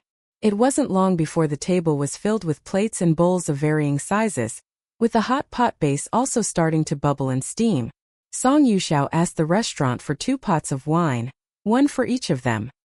He then said to Chen Ping'an, "We'll just drink as a token gesture. We'll eat more and drink less today." Chen Ping'an nodded in response. Song Yuxiao glanced at the plate of sauce that Qian Ping'an had concocted on the other side of the table, and he saw that it was fairly bright red in color, with more than half a bowl of chopped chilies included. This was not bad. The young lad was a quick learner. Compared to yesterday, Qian Ping'an was even more unrestrained in his speech today, mentioning more matters pertaining to the mountains. Among these matters, he mentioned his trip to Misty Mountain in the colorful garment nation. Song Yuxiao drank very moderately today, only taking small sips of wine most of the time. After listening to Qian Ping'an recount his feat of shattering Misty Mountain's mountain protection formation and splitting its ancestral hall in half, he smiled faintly and said with a nod, "Your actions genuinely severed the lineage of their ancestral hall. You've driven a wedge between that father and son, and even if they don't turn on each other straight away, the relationship between them will never be the same again. Perhaps they might even explain their difficulties to each other and chuckle about it afterward, with one pretending to be a benevolent father and the other pretending to be a dutiful son. However, both Lu Yundai and Lu Tingjio will be well aware that they can almost never trust each other again. What you did was even more effective than directly destroying their ancestral hall. Not bad, young lad. You're crushing their spirit instead of killing them straight away. Who did you learn this from?" Qian Ping'an drank a sip of wine and replied, "I learned some things from the mountains, and I also learned some things from the cultivation world." Qian Ping'an then talked about Wu Shuo and Mr. Fisherman, and he also mentioned the young boy, Zhao Shuxia, and the young girl, Zhao Luan. He then smiled and said that he had mentioned the Sword Water Villa to them, so they might perhaps come to visit in the future. He asked Senior Song not to embarrass him, saying that the villa definitely needed to treat them well in the future, lest the master and his two disciples feel like Qian Ping'an was making things up and not actually good friends with the water-combing nation Sword Saint Song. Qian Ping'an didn't want them to mistakenly think that he was merely a normal acquaintance of Sword Saint Song, but he liked to brag about his friends to make himself look better.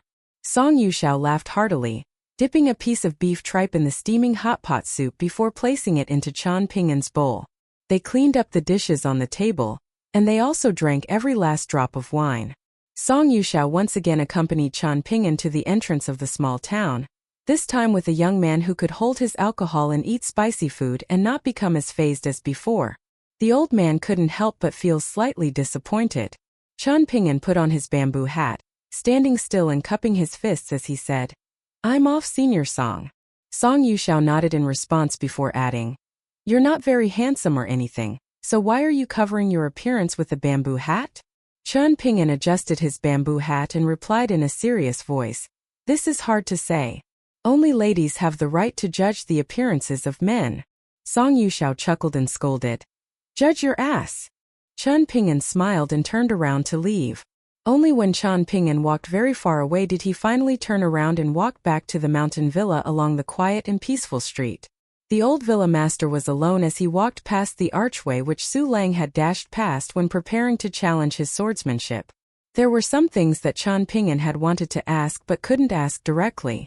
That being the case, Qian Ping'an had spoken in a very roundabout manner, mentioning things that were seemingly unrelated, such as his experience in Misty Mountain. Song Yuxiao's swordsmanship wasn't very lofty, but had he wasted all of his time traveling around the cultivation world over the past few decades? Did he not understand Qian Ping'an's character? Was he not aware that the slightly braggart stories from Qian Ping'an were things that he most definitely wouldn't talk about normally? So, for what reason did he mention these things? Was it not to tell Senior Song not to worry? Was it not to tell Song Yuxiao that if there was truly an issue that he could feel free to tell Qian Ping'an instead of keeping it cooped up inside if the latter asked about it? However, through his words and actions, Song Yuxiao clearly expressed to Qian Ping'an that there was nothing weighing on his mind. Everything was okay and it was the young lad who was overthinking things. Song Yuxiao clasped his hands behind his back and looked up at the sky. The sun was hanging high, and there was not a single cloud in sight. The weather today was outstanding. He hoped that every day would be when that young lad traveled around the cultivation world in the future. At noon 3 days after Qian Ping'an left the mountain villa, a young girl with apricot eyes and wearing embroidered shoes hastily made her way to the Sword Water Villa. After seeing Lu Qian and Song Fengshan and learning that Qian Ping'an had actually left already, the young girl instantly grumbled in grief, saying that it wasn't very nice of them to not help her keep Qian Ping'an here for a few more days. Lu Qian found this a little strange, and she asked Wei Wei whether something had happened at her mountain that she needed Qian Ping'an's help with.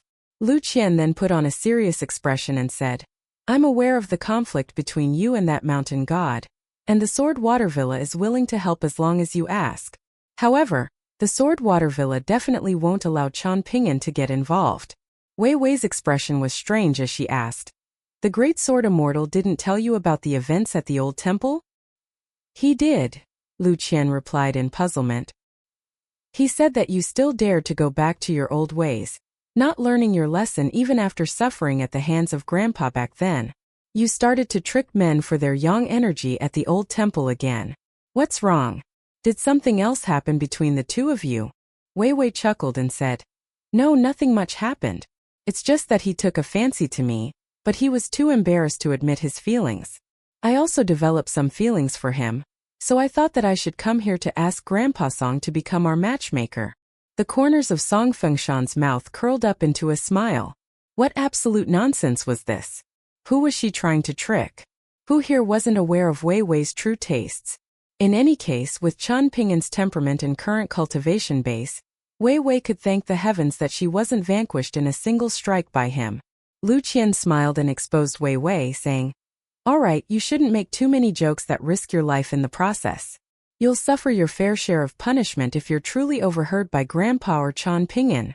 Wei Wei glanced at the calm expressions of the couple and asked with a frown, It can't be that Su Lang accidentally tripped and died while making his way over here, right? He's not coming to your mountain villa to cause trouble anymore? Otherwise, how are you still smiling so leisurely?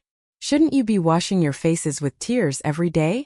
You Lu Qian will wipe away the tears for Song Fengshan, while Song Fengshan will sob and shout, Don't cry, my love, while also wiping away the tears for you.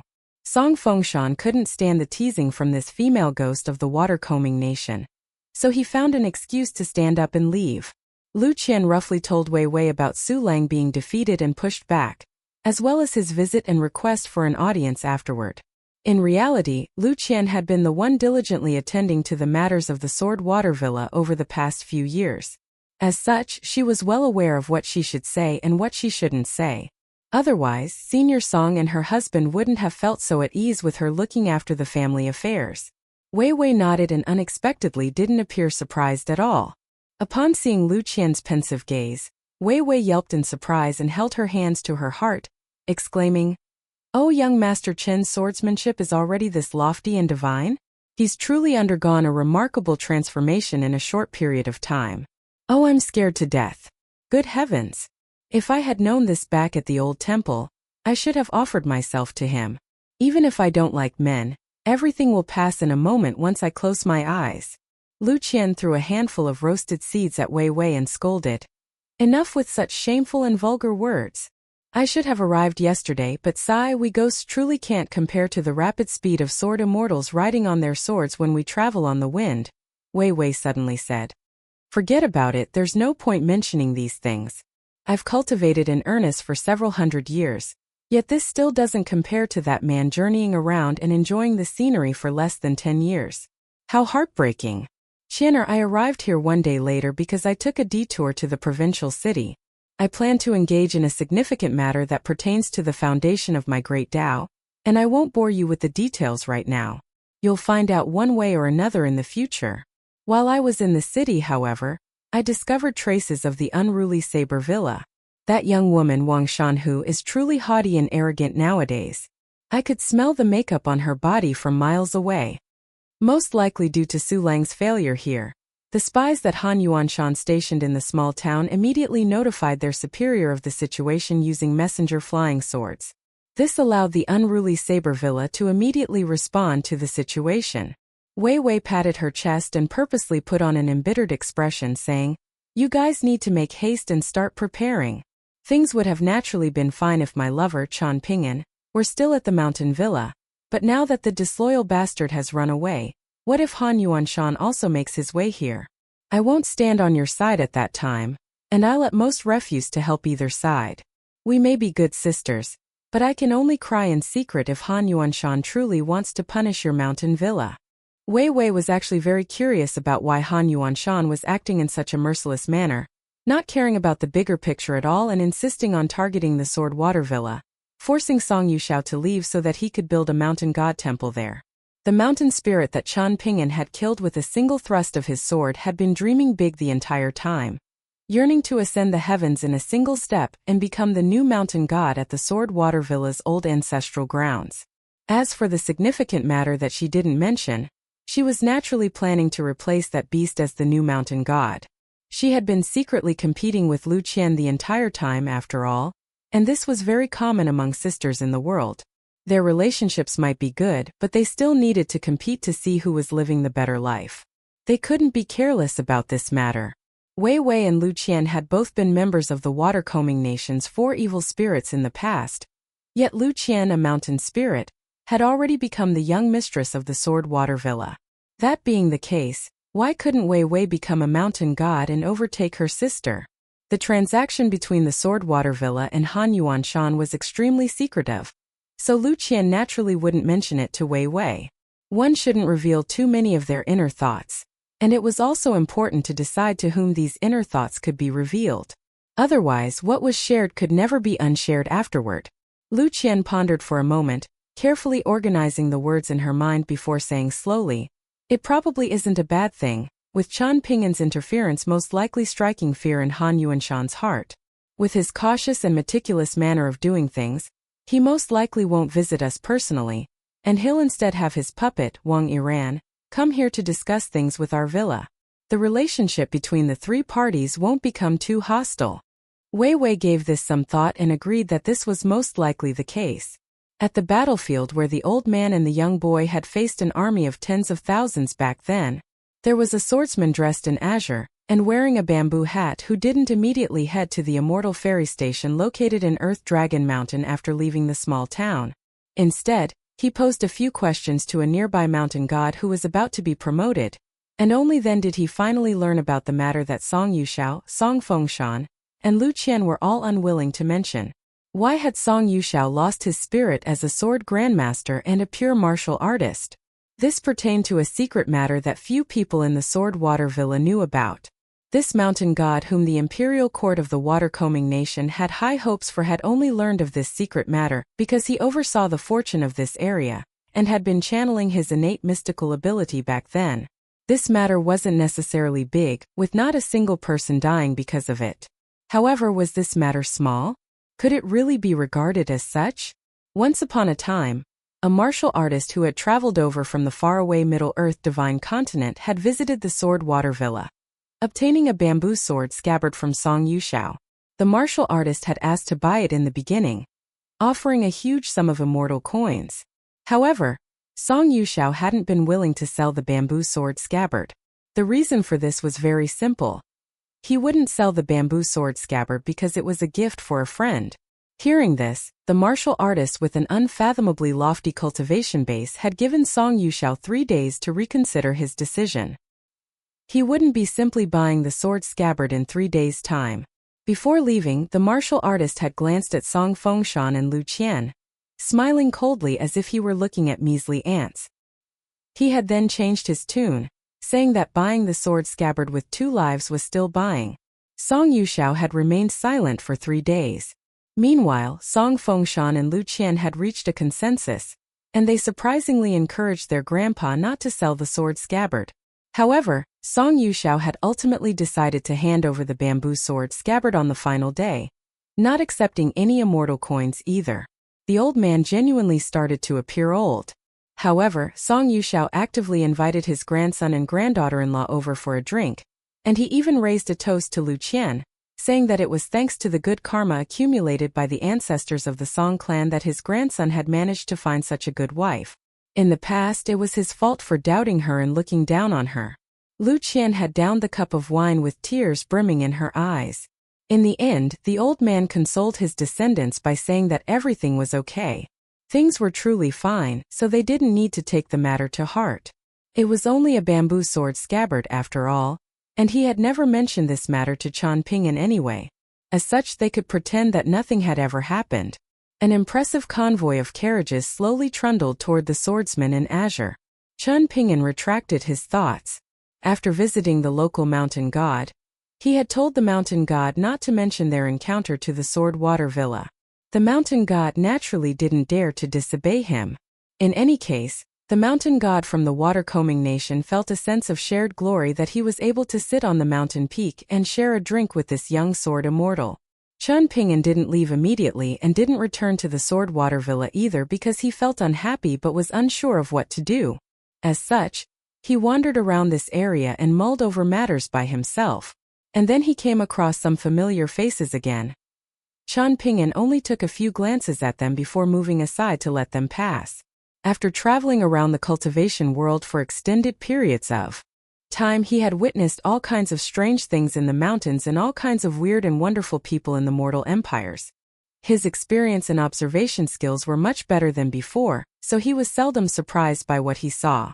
There were those from official families of the water-combing nation in the convoy, and they were accompanied by light cavalry guards who had bows on their backs and sabers by their sides, with the ends of their quivers looking like accumulated snow. There were also calm and steady members of the cultivation world, who were carrying their sabers on their hips in reverse. This was the unique saber-bearing method of cultivators from the unruly saber villa, something that would leave a deep impression on other people. Chen Ping'an recognized the burly man carrying a huge ox horn bow on his back. This person was called Ma Lu, and he was the subordinate of Wang Shanhu, who had become engaged in a conflict with him at the waterfall of the Sword Water Villa.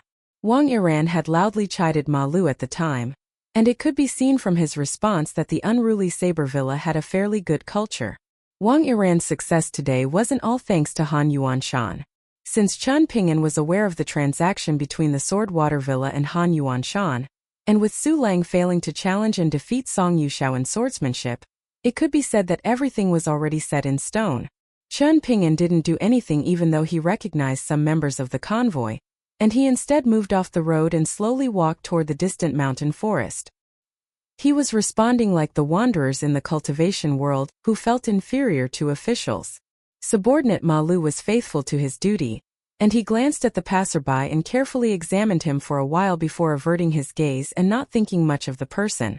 There were 3 women sitting inside one of the carriages, with one of them being Chu Hao's wife and the daughter of the previous alliance leader of the water-combing nation's martial arts world. She had always viewed the Sword Water Villa and the Song clan as mortal enemies, and she had played a huge role behind the scenes back then to have Chu Hao lead the large army of imperial soldiers to encircle and attack the Sword Water Villa. The 2 other women were slightly younger, but both of them were wearing hairstyles and hair ornaments that signified their statuses as married women. One had the surname Han, and she had a baby face that still carried some hints of childhood. She was Han Yuanxue, the younger sister of Han Yuanshan. As a descendant of Mount Xiaocheng's Han clan, she had married a champion scholar who had compiled and edited texts in the Imperial Hanlin Academy for 3 years.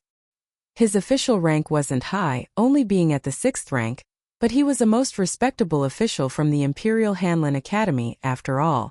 Moreover, he was incredibly skilled at Buxu poetry, and the emperor who admired Taoism also held him in high regard. He had a powerful backer in Mount Xiaocheng's Han clan as well, so he was destined to enjoy a bright future. The other woman was a young and gallant-looking lady. She was none other than Wang Shanhu, Wang Iran's only daughter. Compared to Han Yuanxue, who was from a powerful mortal clan, Wang Shanhu had married a man who was even younger and more successful. He had become a 3rd-ranked champion scholar at 18, and it was rumored that he had only lost 2 places because the emperor wasn't fond of child prodigies. Otherwise, he could have easily become the champion scholar. He was already a prefectural overseer of the water-combing nation, and it was truly a rare feat for him to become a high-ranking official in his 30s in the water-combing nation, where the emperors past and present all discriminated against child prodigies in the imperial court. Moreover, the prefecture that he oversaw was coincidentally the Green Pine prefecture that bordered the Sword Water Villa. They were in the same province but not the same prefecture. As for why the 3 women had gathered together, Chu Hao's wife had especially rushed over from the capital to enjoy the occasion. She wanted to personally witness the reputation of the Sword Water Villa plummet to icy depths in the water-combing nation, after Su Lang defeated Song Yushao in swordsmanship. Wang Shanhu lived nearby with her husband anyway, while Han Yuanshan's champion scholar brother-in-law was about to fill a vacant official spot. This was a special case. and it was possible that he was going to become a leading county magistrate in the regions instead of staying in the 6 ministries in the capital. Regardless of whether one was good at dealing with matters and interacting with other people, becoming a county magistrate in the same city as the provincial office and prefectural office would undoubtedly be a tiring job, both mentally and physically. Han Yuanxue had traveled south to visit Wang Shanhu this time, and she naturally hoped that Wang Shanhu's husband, the future superior of her husband, could look after them a little. Otherwise, the position of leading county magistrate would be a torturous one if he were given the cold shoulder by the governor and intentionally picked on by the prefectural overseer. When one became an official in the regions, one's original reputation and background would often become a double-edged sword. There was one aspect of the imperial court that was much like little children playing house.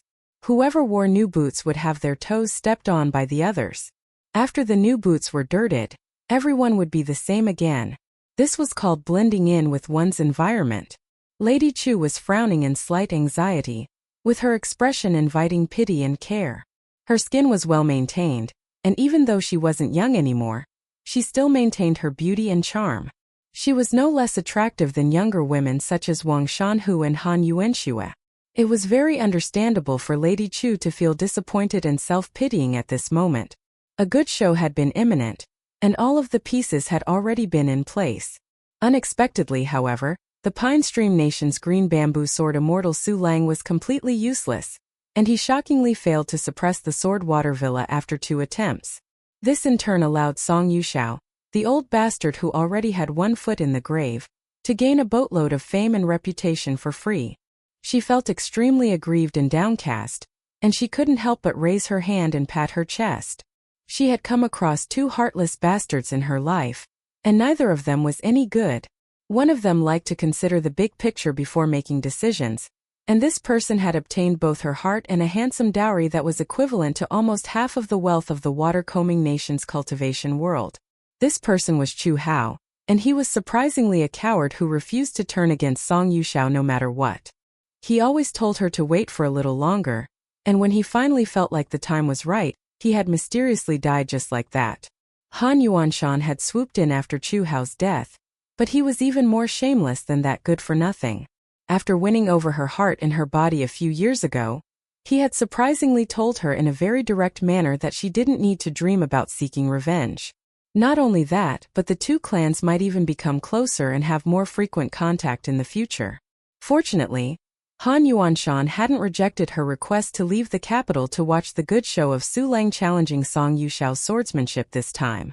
However, he had asked her to promise that she wouldn't take advantage of the situation to attack the Sword Water Villa, or do anything else without his prior permission. She was only allowed to spectate the battle from the sidelines. Otherwise, he had threatened her by saying that he could only take action despite their several intimate years together as husband and wife. Just listen to this. Where was the humanity in these words? By assuming Chu Hao's identity, Han Yuanshan had enjoyed all of opportune time, geographical advantage, and popular support over the past few years. He was the most powerful man outside the emperor in the water-combing nation, yet he still treated her with such harshness and heartlessness. However, when she occasionally thought about these matters when she was alone, she would conclude that Han Yuanshan most likely wouldn't have been able to reach such a magnificent height if it weren't for his wild ambitions and heartlessness. If it weren't for him, she wouldn't have been able to shine like a moon among the stars in the capital where all of the noble women enjoyed similarly lofty statuses. She understood these simple principles. Han Yuanxue noticed Lady Chu's somber mood, so she gently opened the curtains of the carriage to let in some fresh air. Ever since her older brother disappeared back then, Mount Xiaochong's Han clan had been dragged into the mess and suffered greatly as a result. The Han clan would panic at the slightest breeze afterward, and her father had issued an order that no one was allowed to attend any banquets in the near term, and that the clan would shut its doors and reflect for 2 years. Afterward, for reasons unknown, she felt like the men in her clan started to become active in the imperial court and battlefield again. In fact, she felt like they were even more active and successful compared to the past. In any case, she only knew that the lofty and powerful great general Chu Hao was very close to the Han clan. She had also met him a few times before, and she always felt like the great general's gaze was very strange when he looked at her. However, it wasn't in a lecherous sense, and it was instead as if he were a senior looking at his junior.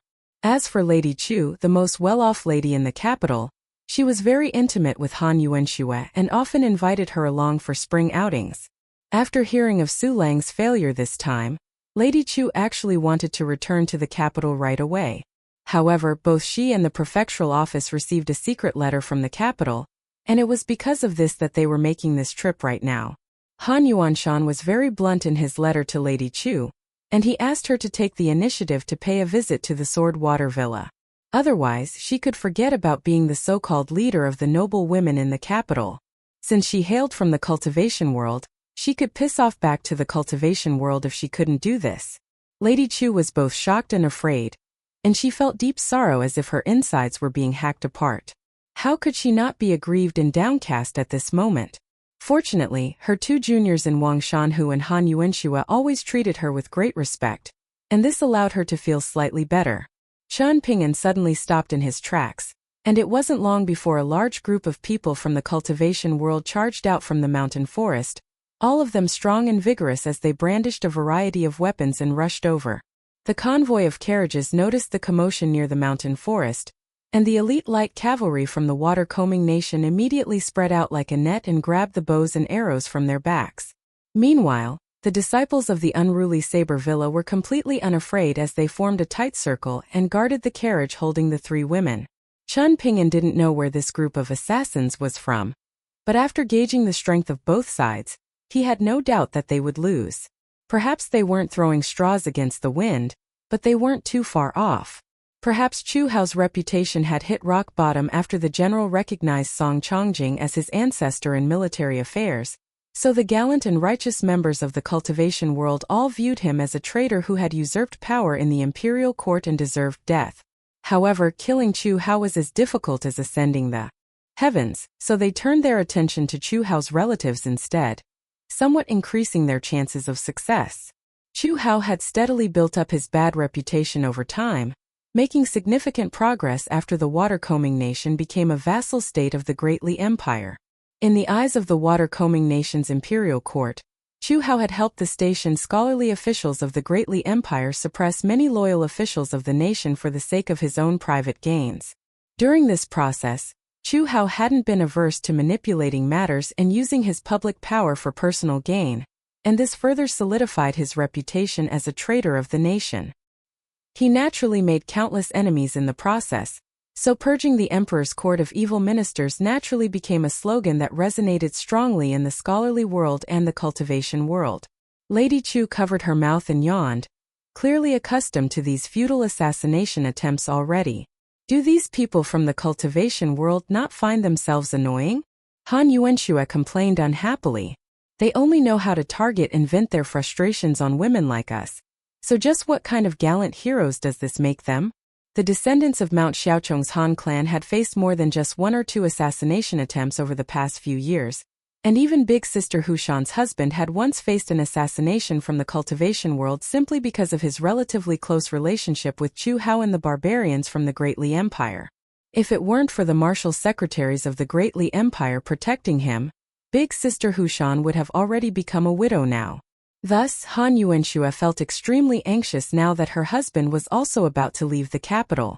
It was very possible that he would also become a target of these mysterious hostilities. There was a bright glimmer in Wang Shanhu's eyes right now, and she was eager to jump out to show her wares. However, she grabbed nothing but empty air when she subconsciously reached for her hip, and she couldn't help but feel extremely dejected. Her father had forbidden her from practicing martial arts and carrying a saber around after she became married. When accompanying her husband to the water god temple in his jurisdiction to pray for rain, they had faced an assassination attempt when making their way back to the prefectural office.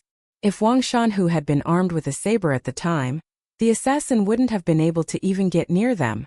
Even so, Wang Iran still forbade her from carrying a saber, and he merely dispatched a few more elites from the unruly sword saber to act as personal bodyguards for his daughter and his son-in-law in the Green Pine Prefecture.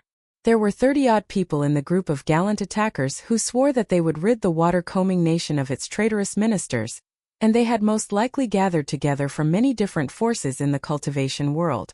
Qian Pingyan was placed in a very awkward position at this moment, and he could only stand still and grab his sword nurturing gourd, pretending to drink wine lest he offend both sides once they started to fight. As for stopping these people who were risking their lives for the greater good, Qian Pingyan wouldn't do such a thing. Presumably because of Qian Pingyan's inaction and tact, the gallant individuals from the cultivation world didn't rush over to challenge him.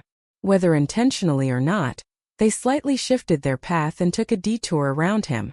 However, a middle-aged swordsman who had already dashed past Qian Pingyan suddenly shouted, "The Sword Water Villa is going to kill these traitors from the Chu clan." Qian Pingyan felt slightly helpless. To shout such a slogan was to forcefully push the Sword Water Villa and Sword Saint Song toward death, forcing them to return to the cultivation world to fight to the death with the unruly Saber Villa. After all, this was the only way to prevent Chu Hao from ruling over the cultivation world. This was both a hidden scheme and an open scheme. If people from both sides suffered casualties today, then the Sword Water Villa would be dragged into the mess no matter how they protested their innocence. The more casualties that occurred, the further the Sword Water Villa would be pushed into the fire pit that was the cultivation world. They would end up as enemies of the entire imperial court of the water-combing nation. At that time, the cultivation world and the scholarly world of the water-combing nation would definitely be filled with irrepressible fervor as they expressed support for Sword Saint Song and his Sword Water Villa. Qian Pingyan put away his sword nurturing gourd and leaned back slightly, instantly sliding back and arriving beside that middle-aged swordsman in a flash. He raised a palm and placed it on the swordsman's face, giving a gentle push and causing him to crash to the ground more than 30 meters away. The swordsman collapsed in a heap and surprisingly lost his consciousness just like that. Qian Pingyan then continued to glide backward, eventually landing between the convoy of carriages and the group of gallant cultivators. As he stood there, he was coincidentally blocking both the elite cavalry of the convoy as well as the gallant cultivators from the cultivation world. Several arrows pierced through the air, viciously shooting toward the front row of gallant cultivators.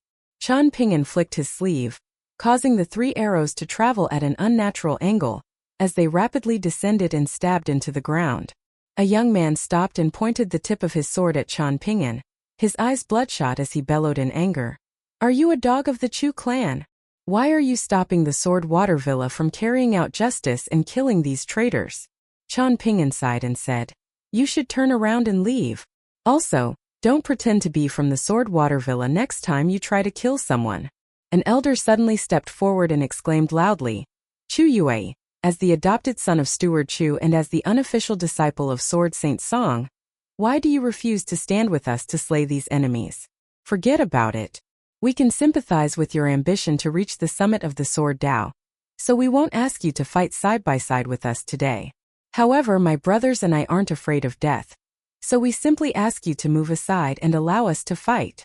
Qian Pingyan didn't know whether to laugh or to cry. This elder was quite witty, and sure enough, the second wave of arrows from the light cavalry all shot toward him when they heard that he was the Sword Water Villa's Chu Yue. The burly man called Ma Lu took things one step further, not uttering a single word of nonsense as he grabbed his eye-catching ox horn bow and galloped forward on his horse. He sat up straight and drew his bow full, loosing an arrow specially made from fine steel at the back of that eyesore in azure. The local mountain god fortunate enough to drink with a so-called sword immortal just then was sweating buckets inside his mountain god temple, feeling slightly regretful that he had channeled his innate ability to observe the surrounding mountains and waters. He had experienced something similar back then, and the martial artist from the Middle-earth divine continent who had graced the Sword Water Villa with his presence hadn't cared about his prying eyes from the beginning to the end. After the unfathomably powerful pure martial artist obtained the bamboo sword scabbard and flew away on the wind, however, he had unexpectedly unleashed a punch and directly annihilated a mountain peak close to the mountain god temple. The relatively high-ranking mountain god of the water-combing nation had been terrified, almost losing his wits. In the eyes of this mountain god, whose rank was only beneath that of the formal gods of the 5 mountains, the relatives and attendants of great General Chu Hao and the cultivators from the cultivation world who were baying for blood were all fools who were asking for death. They were completely oblivious to who they were provoking. Su Lang was the #1 elite in the cultivation world of the water-combing nation, the colorful garment nation, and the dozen or so surrounding nations, but what did this matter? Did he really think he was a sword immortal? Did he not understand that there was always someone more powerful? One needed to sear into one's mind that, in this world, there were still cultivators from the mountains peering down at the world with their ice-cold gazes. So what was the result? Over at the archway of the small town, green bamboo sword immortal Su Lang had been disposed of in a single punch. In fact, this young sword immortal hadn't even drawn his blade. Afterward, Su Lang had lowered his ego and run to the Sword Water Villa in an attempt to remedy the situation, going to great lengths to seek some commotion. However, if it weren't for the young sword immortal being extremely benevolent and giving Su Lang face, his lifelong reputation would have been shattered and trampled on right there and then. The mountain god decided that he wouldn't get involved in this messy situation no matter what. The baby-faced Han Yuanxue tugged on Wang Shanhu's sleeve and asked in a quiet voice, "Is he a powerful elite, big sister Hu Shan?"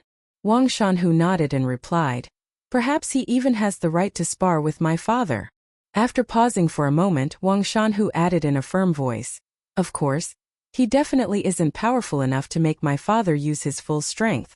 However, being a junior in the cultivation world who can push my father to use 70 to 80% of his full strength is already something that he can brag about for the rest of his life."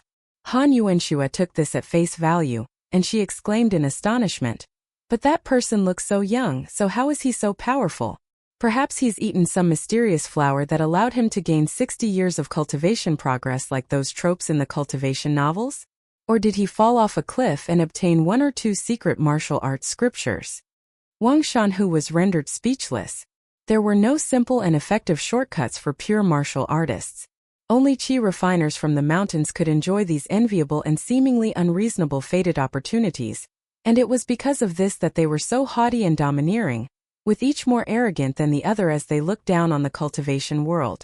Even as powerful and gallant as her father was, he still had many complaints and gripes when he talked about those immortals who were transcendent above the mortal world. Lady Chu was quite amused by Han Yuanxue's naive and childish remark. There was nothing impressive about this young woman from the Han clan, and her only strong point was that she enjoyed a good fate. Fortune favored the foolish, and Han Yuanxue had reincarnated into a good family, had a good older brother in Han Yuanshan, and had also married a good husband. Just thinking about this was quite infuriating. And thus, Lady Chu's gaze started to wander around, and she glanced at Han Yuanxue who was spectating the battle outside with her full attention. Lady Chu felt displeased no matter how she looked at this baby-faced young woman, and she contemplated whether she should throw some challenges and hardships at this young woman. Of course, she couldn't take things too far, and she needed to make Han Yuanxue suffer in silence with no ability to complain. Otherwise, she would definitely suffer greatly at the hands of her husband, Han Yuanshan, if he learned that she had dared to harm his little sister. Lady Chu yawned again and again, and the corners of her lips curled up into a slight smile as she glanced at the gallant individuals from the cultivation world and murmured, "These foolish little fish take the bait so easily, rushing over one after another to give us free money. My dear husband, just how difficult is it to find a wife who's as good at housekeeping as me?" Neither the light cavalry nor the cultivator saw how the young wanderer in azure moved. Yet he quickly caught the 3 arrows just like that. The unruly Sabervilla's Ma Lu was renowned as the best archer in the water-combing nation, and it was said that a general from the Great Li Empire had once asked Wang Yiran to part ways with his subordinate and allow Ma Lu to join the army. For some unknown reason, however, Ma Lu was able to remain at the unruly Sabervilla and give up the opportunity to obtain immense wealth and fame. A leader of the light cavalry raised his arm high into the air, stopping his subordinates from releasing another volley of arrows. After a pure martial artist advanced to the level of grandmaster in the cultivation world, shooting mere arrows at them would be completely futile. Of course, this was unless there were enough archers. Otherwise, attacking such a grandmaster would only provoke them and lead to negative consequences. The leader of the light cavalry turned his head, but he didn't look at Ma Lu, and he instead looked at the 2 seemingly unremarkable and expressionless elders. They were accompanying cultivators whom the imperial court of the water-combing nation had established and appointed according to the regulations of the Great Li Empire's heavy cavalry, and these accompanying cultivators held legitimate official positions in the nation. One was a subordinate of Lady Chu who had accompanied her south from the capital, and one was a cultivator from the prefectural office. Compared to the unruly Sabervilla's Ma Lu, These two were the true leaders of the convoy. One of the cultivators was a short old man, and it was as if his old bones might fall apart at any moment as he rode alongside the carriages on a horse. His aura rose explosively at this moment, and the sword by his hip rang loudly. In the group of gallant individuals on the opposite side, a tall and slender woman had a look of despair on her beautiful face as she exclaimed in a quivering voice, "He's a sword immortal from the mountains." The short old man, who couldn't be judged by his appearance, lightly squeezed the belly of his horse with his legs. He was in no hurry to draw his ringing sword, which stoked fear into the hearts of his enemies. He rode forward slowly, staring intently at the swordsman in azure who was wearing a bamboo hat as he said, "I know that you're not Chuyue from the Sword Water Villa or whatnot. I'll spare your life if you hurry up and scram." Chan Ping'an smiled faintly and replied, "Immortals should adhere to local customs and speak nicely in human tongue when they leave the mountains." The short old man roared with laughter and asked, "Are you in a hurry to reincarnate? Just how capable could the measly cultivation world of the water-combing nation be? If the Pine Stream Nation's Su Lang and the Sword Water Villa's Song Yushao were present, he would be willing to offer them some more respect. However, just how powerful could the young man in front of him be? He could flick him away with a single finger. Since the young man didn't take his offer to leave, he couldn't blame him for drawing his sword in a moment. Moreover, since the young man wasn't a disciple of the Sword Water Villa, this also meant that he didn't have any life-saving backers. As such, he would die for absolutely nothing. Before traveling south this time, Great General Chu had privately told him that he couldn't engage in conflict with Song Yushao or the Sword Water Villa. As for the other grandmasters in the cultivation world or the passing vagrant cultivators who were looking for easy treasures, they would be walking military merit regardless of how many of them he killed. He could kill them until his blade became dull and deformed. Chan Ping'an looked back and waved his hand at the group of gallant individuals from the cultivation world, saying patiently, "You should leave now. I'm sure that you've already realized that this isn't a conflict that you can become involved in. I surmise that you'll most likely be unwilling to think about whether you cause any innocent collateral damage when you act gallantly and attack the Chu clan or whatnot in the future. That being the case, I simply urge you not to drag the Sword Water Villa into this mess in the future. You need to have honor as members of the cultivation world, and it's not the case that you can do as you please simply because you have the moral high ground." The short old man continued to ride forward the entire time, and he had already passed the light cavalry and arrived fewer than 30 paces from the swordsman in azure as he snickered and said, "Even if these insects from the cultivation world want to leave, they have to possess the ability to do so first. Have I agreed to that? Do you know how many silver coins a single one of their heads is worth? The head of the person you knocked unconscious is worth 3 snowflake coins. You should also recognize that lady who has fairly good observation skills and knew how to respectfully refer to me as a sword immortal, right? Countless men in the cultivation world want to become the horse under her bum and be ridden by her. The husband of this widow was a so-called great hero, and he relied on his own strength to kill 2 accompanying cultivators of the Great Li Empire. Even after he died, this widow still enjoys great fame and reputation in your water-combing nation. That being the case, her head should be worth at least 1 lesser heat coin." Chan Ping'an clenched his fists lightly as he listened to the short old man's rambling, and he took a deep breath and silently suppressed his irritation and urged to draw his blade straight away. Before Chan Ping'an left Downtrodden Mountain, Cui Chang had said something extremely important to him in addition to displaying the strength of a martial artist at the peak stage of the 10th tier during their final training session on the 2nd floor of the bamboo building. "Chan Ping'an, it's time for you to cultivate your mind. Otherwise you'll become the second Cui Chang and you'll either go mad or, even worse, fall to demonic ways. How much you like to speak reason today is how unreasonable you'll become in the future." Chan Ping'an adjusted his bamboo hat and looked around. It was autumn in the world, and it was also autumn in his heart. All he felt was anxiety and melancholy. There had to be a way to resolve this conflict. Chan Ping'an retracted his gaze and looked toward the short old sword cultivator from the mountain, saying, "Since you have a sword, why don't you draw it and use it?"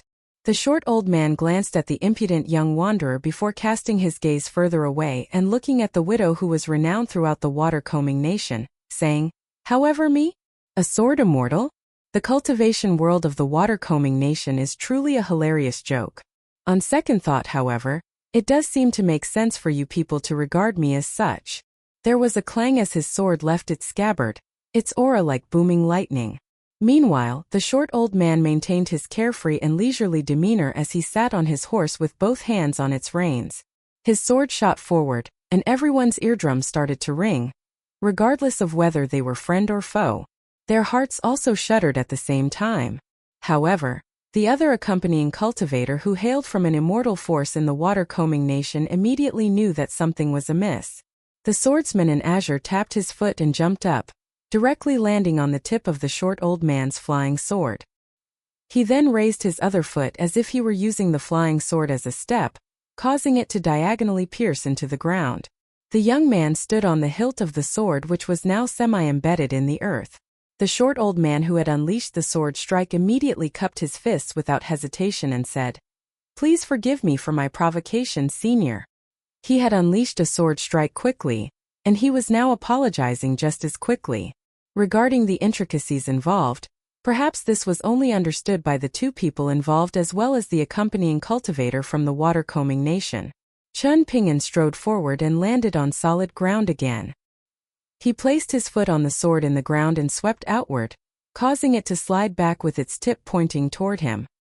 He then lightly stomped on the ground, making the sword stop before rising straight up into the air. Chun Ping'an held up his index finger and middle finger, twirling them around and using the sword manipulation techniques of sword experts to push the sword back into its scabbard. The short old cultivator's fists remained cupped the entire time, and he said, "Thank you for showing benevolence and returning my sword, senior." Chun Ping'an had already put down his right hand and clasped it behind his back, and he was now holding the index finger and middle finger of his left hand together, with a blinding glow measuring an inch long appearing between his fingers. "You'll definitely repay me generously?" Chun Ping'an said with a smile. The short old cultivator was expressionless as he shook both of his sleeves. Sword cultivators were an extremely talented group, so even those who advanced to the C observation tier could still be regarded as having mediocre talent and aptitude. However, sword cultivators were still sword cultivators after all, and their disposition, talent, and combat methods were definitely top-notch among all cultivators. Outside the mountains, it was often said that the poor would become scholarly disciples, while the wealthy would become martial arts disciples. In the mountains, it was similarly said that the poor would cultivate the 100 schools of thought while the wealthy would cultivate swordsmanship. It was said that a flying sword could eat a mountain of gold, and almost every single bonded flying sword was unique in its own way. The bonded flying sword of this C observation tier sword cultivator wasn't unique in the sense that it was sharp enough to shatter all techniques, nor was it unique in the sense that it was very quick.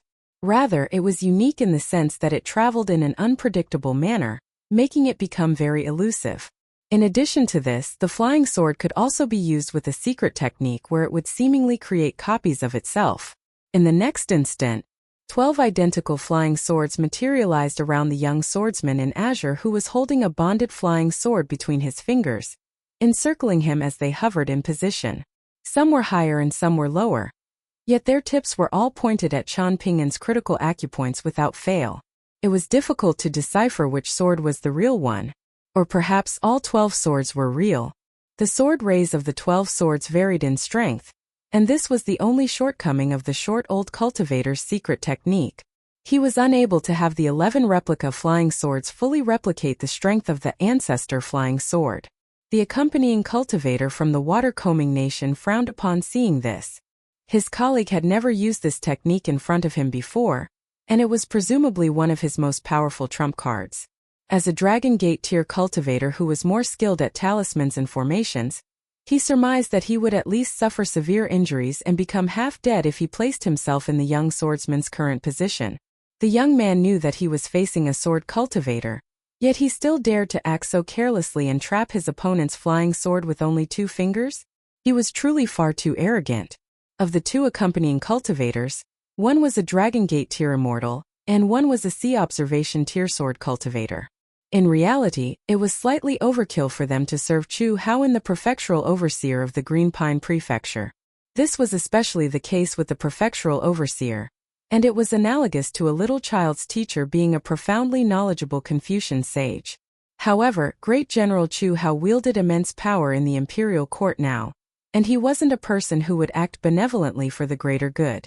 Almost all of the top-notch accompanying cultivators were secretly assigned to his trusted subordinates, and the special treatment that his subordinates enjoyed was already far greater than that of the water-combing nation's imperial family. The short old cultivator smiled faintly, sure of his success. In the next moment, however, the smile on his face became frozen. The young man raised a hand and threw another punch, striking at someplace that appeared completely insignificant. Blood seeped from the corners of the short old cultivator's mouth. 10 of the 12 flying swords that were only maintained by a mental link vanished in puffs of smoke, leaving only 2. One was still firmly trapped between the 2 fingers on Chan Ping'an's left hand, while the other, which possessed the true killing intent, was obstructed by his surging fist intent. Chan Ping'an's azure robe was clearly an extremely high-grade Dao robe, and the spiritual energy gathered in the area targeted by the flying sword caused the flying sword to freeze and quiver in the air. Chan Ping'an looked down at the bonded flying sword between his fingers and murmured to himself, "It is time that I should travel to the northern complete reed continent to see some true sword cultivators." She did say that this cold and bitter land has always produced many gallant and powerful individuals. Chan Ping'an flicked his fingers and tossed the trapped flying sword into his sword-nurturing gourd. Apart from nurturing swords, sword-nurturing gourds could actually be used to wash swords as well. However, washing a bonded flying sword was no easy task, and either the sword-nurturing gourd needed to be extremely high-grade, or the bonded flying sword needed to be very low-grade. Coincidentally, Chan Ping'an's sword-nurturing gourd, Jiang could be regarded as high-grade compared to the short old cultivator's bonded flying sword. After the ancestor flying sword was tossed into Chan Ping'an's sword-nurturing gourd, its subordinate flying sword also vanished like ink being washed off paper.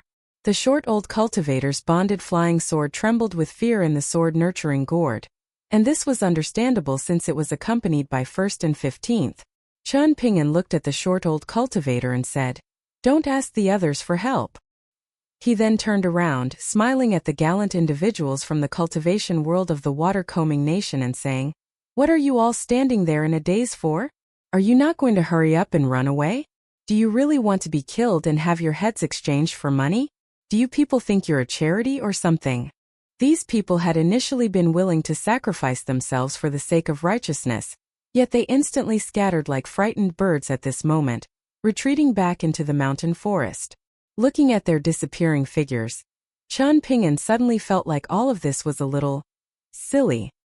He surmised that even if he mentioned these matters to Senior Song, the old sword saint whose spirit had already become deflated would no longer care about it anymore.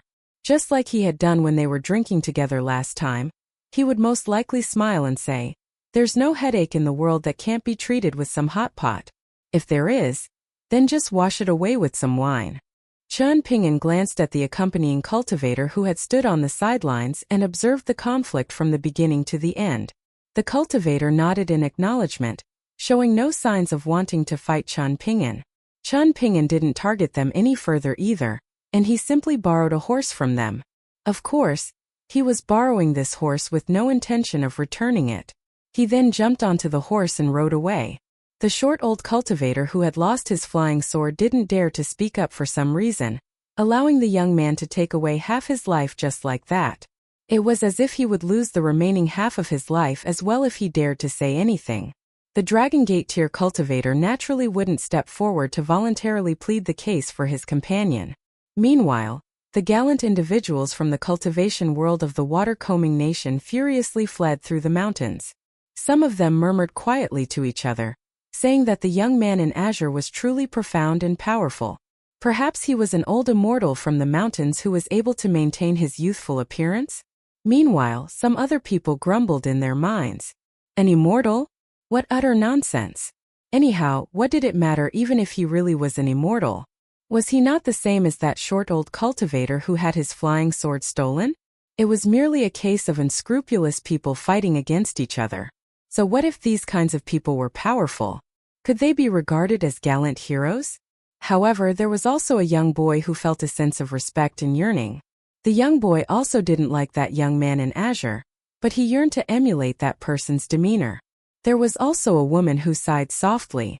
Several of them jumped onto tall branches, checking to see if the group of light cavalry was pursuing them.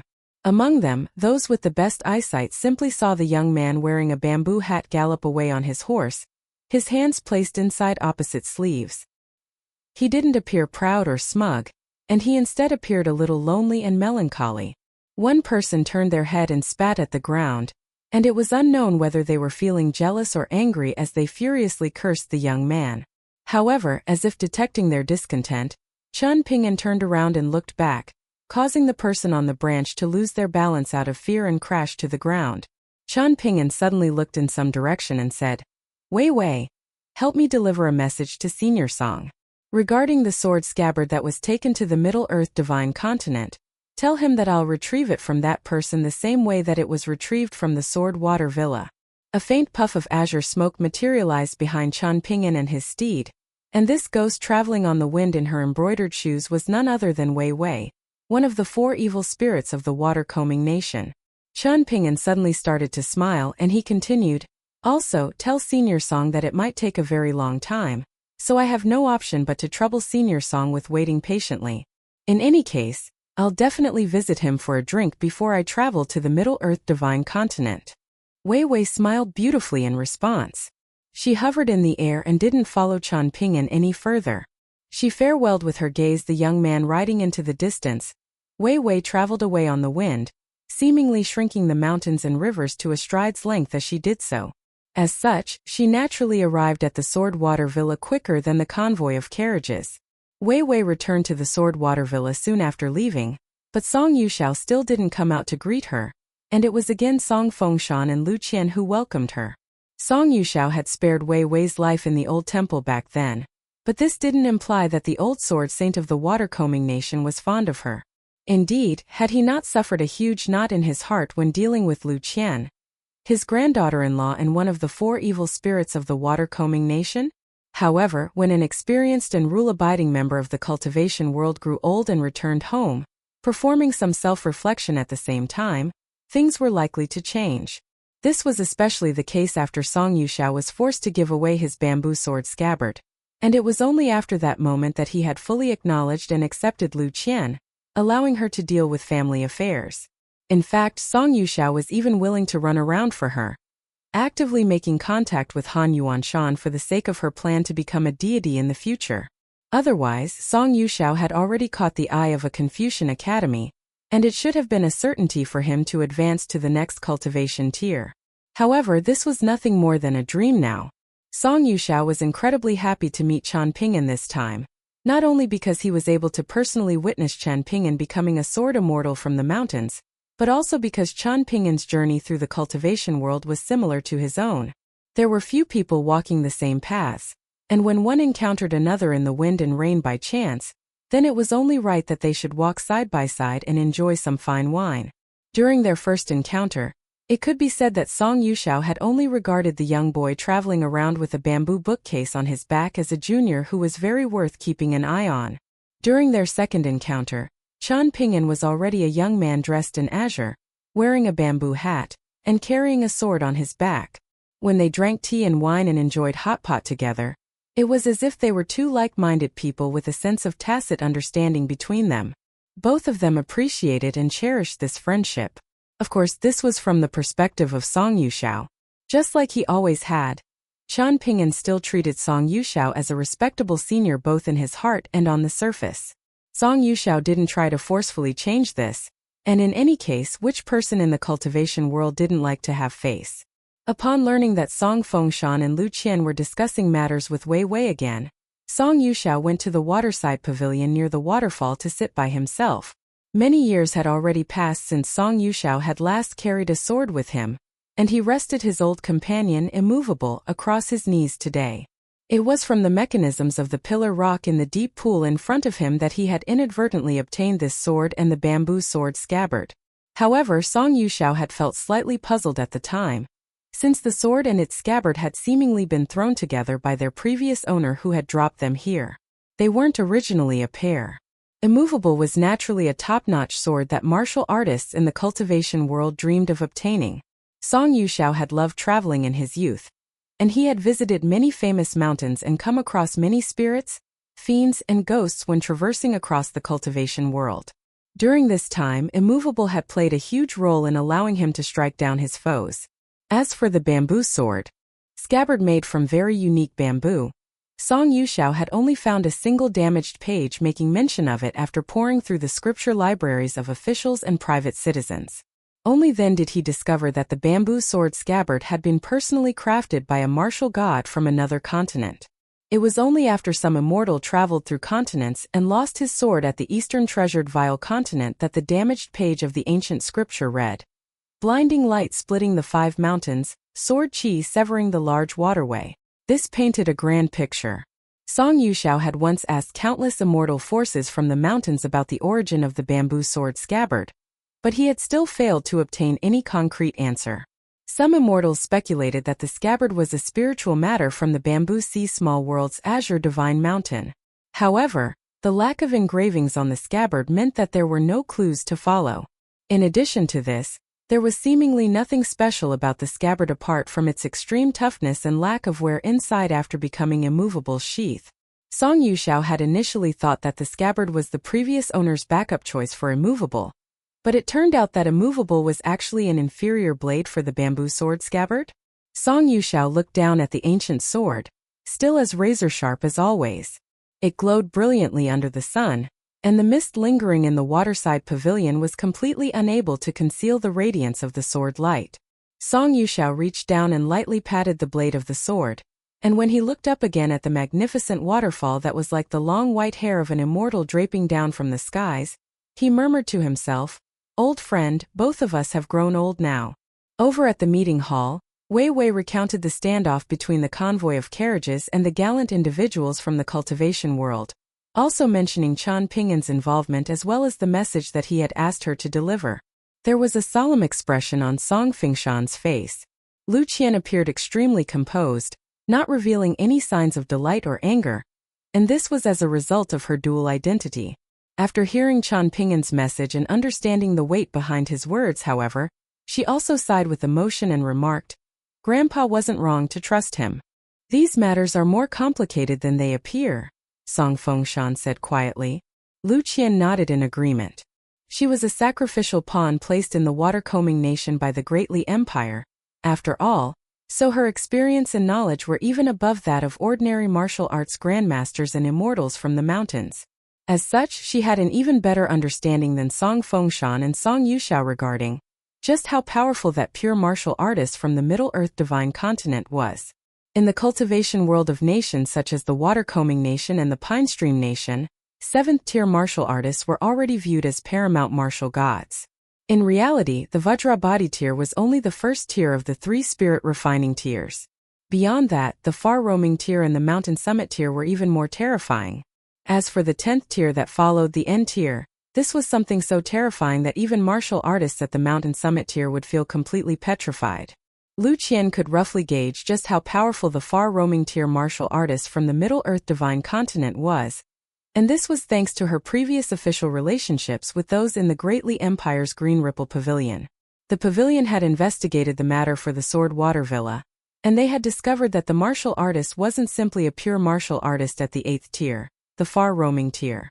Rather, it was very likely that he was one of the most powerful far-roaming tier martial artists in the world, similar to a Go player being a 9th-rank grandmaster who was also honored as a nation's Go official. The reason behind this revelation was very simple. Top-ranking officials of the Green Ripple Pavilion had come to look for Lu Qian and the local mountain god to ask for a more detailed explanation of the events, and this was because the matter had caught the attention of the Great Li Empire's temporary ruler, Song Chongjing.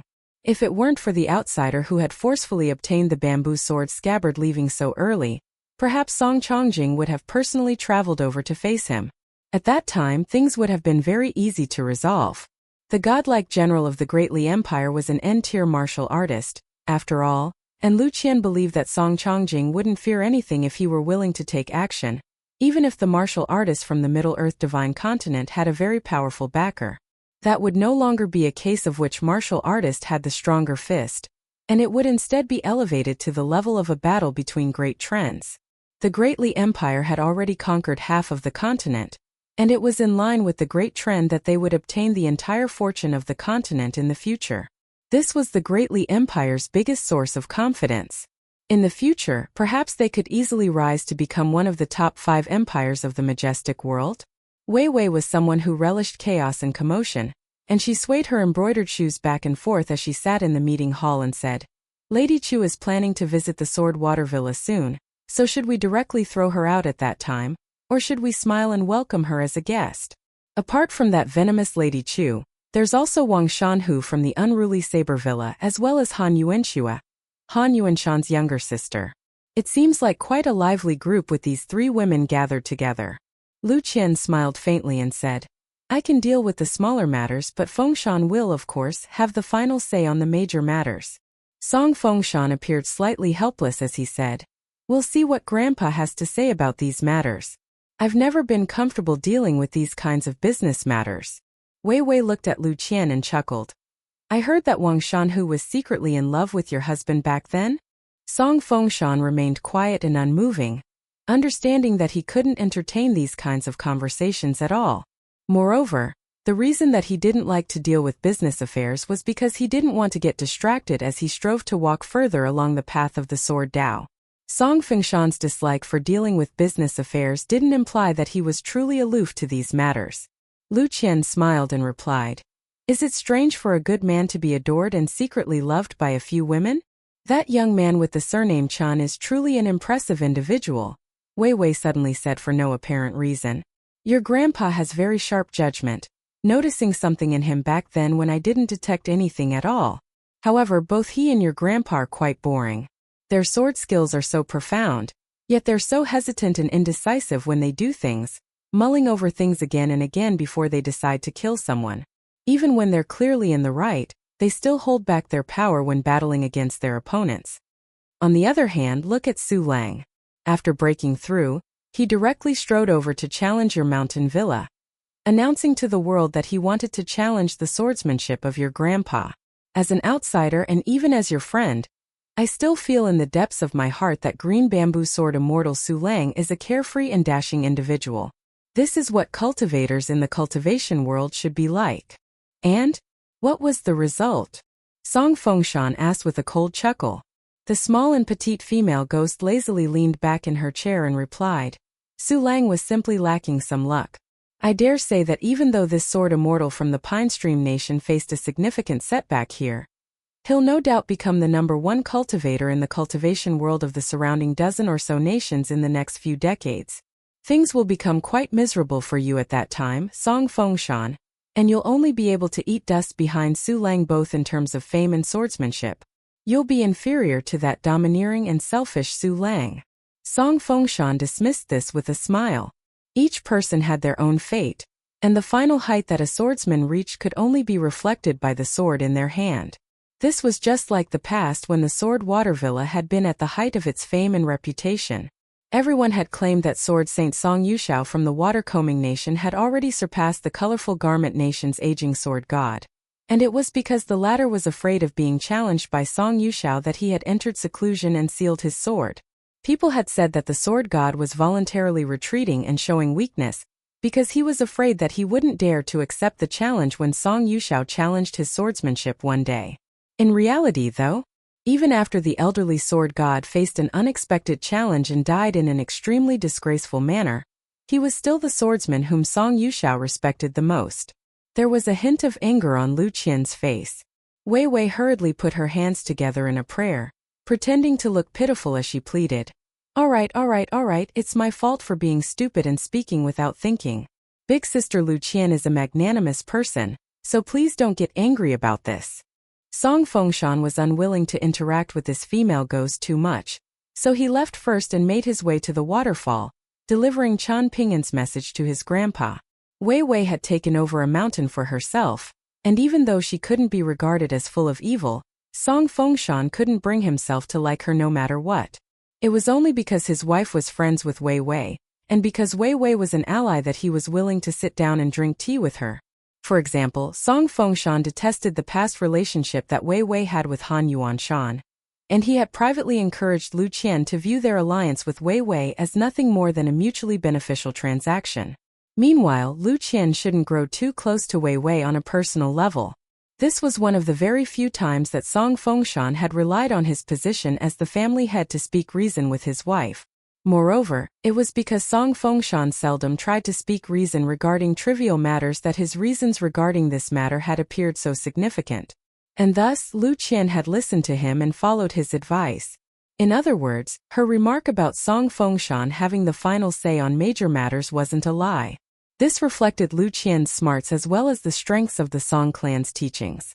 Otherwise, Lu Qian could only have the empty title of young mistress, but never receive Song Yuxiao's true acknowledgement and acceptance. At that time, things would be the most difficult for Song Fengshan. If Song Fengshan allowed Lu Qian to do whatever she wanted, then he would be asking for trouble and have no one to blame if his grandpa was merciless in the future. He wouldn't be able to blame Lu Qian either. It was said that even upright officials would have difficulty attributing right and wrong in family affairs. And this wasn't because speaking reason was a difficult task. Rather, it was extremely difficult to speak reason in the right way. This was especially so in family settings where one needed to navigate seniority and hierarchical issues. When Song Fengshan walked past the mountain and water pavilion, the large and impressive convoy had already made its way through the small town and arrived outside the Sword Water Villa. Lu Qian hesitated for a moment, but she eventually decided against sending someone over to notify Song Yuxiao and Song Fengshan. Firstly, the visitors, Lady Chu, Wang Shanhu and Han Yuanshan, were all women, so it would appear too grand a welcome by the Sword Water Villa if Song Yuxiao personally greeted the three of them. Lu Qian couldn't bring herself to make such a request either. In reality, it would be just right for Song Fengshan and her to greet them together, but she was unwilling to disturb Song Fengshan's conversation with his grandpa. Secondly, why were they visiting immediately after Su Lang attempted to challenge the Sword Water Villa? Their intentions were very clear. However, the villa's apparent decline was nothing more than a facade, so there was no need for any of them to personally welcome their guests. What did it matter even if Great General Chu Hao personally visited? Lu Qian was the head spy of the Great Li Empire's Green Ripple Pavilion stationed in the Watercombing Nation. So was she not high-ranking enough to welcome them? Was this not enough respect and etiquette for them? Wei Wei was hiding from the visitors, casually wandering around the villa by herself. In the end, she sat in the mountain and water pavilion near the waterfall, thinking about matters in her boredom.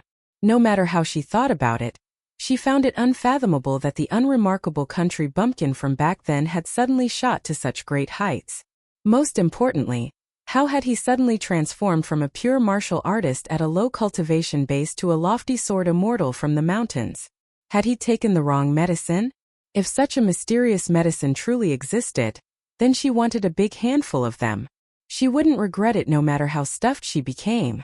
Over at the waterside pavilion, Song Yuxiao had already returned the ancient sword, immovable, to the pillar rock in the deep pool, closing the mechanism that someone in the past had created.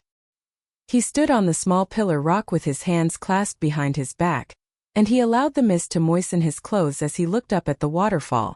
Only when Song Fengshan approached the waterside pavilion did the old man in black finally come to his senses, leaping back into the pavilion and asking with a smile, "Is something the matter?"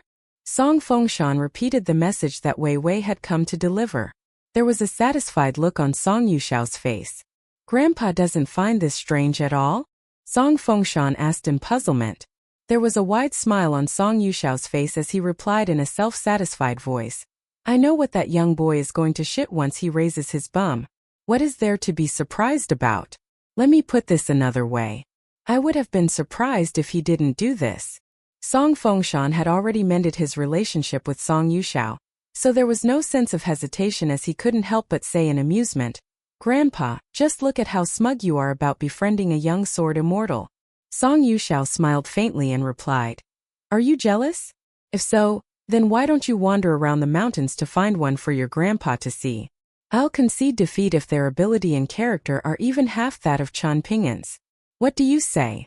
Song Fengshan sighed in grief and asked, "Grandpa, which of us was your true grandson again?"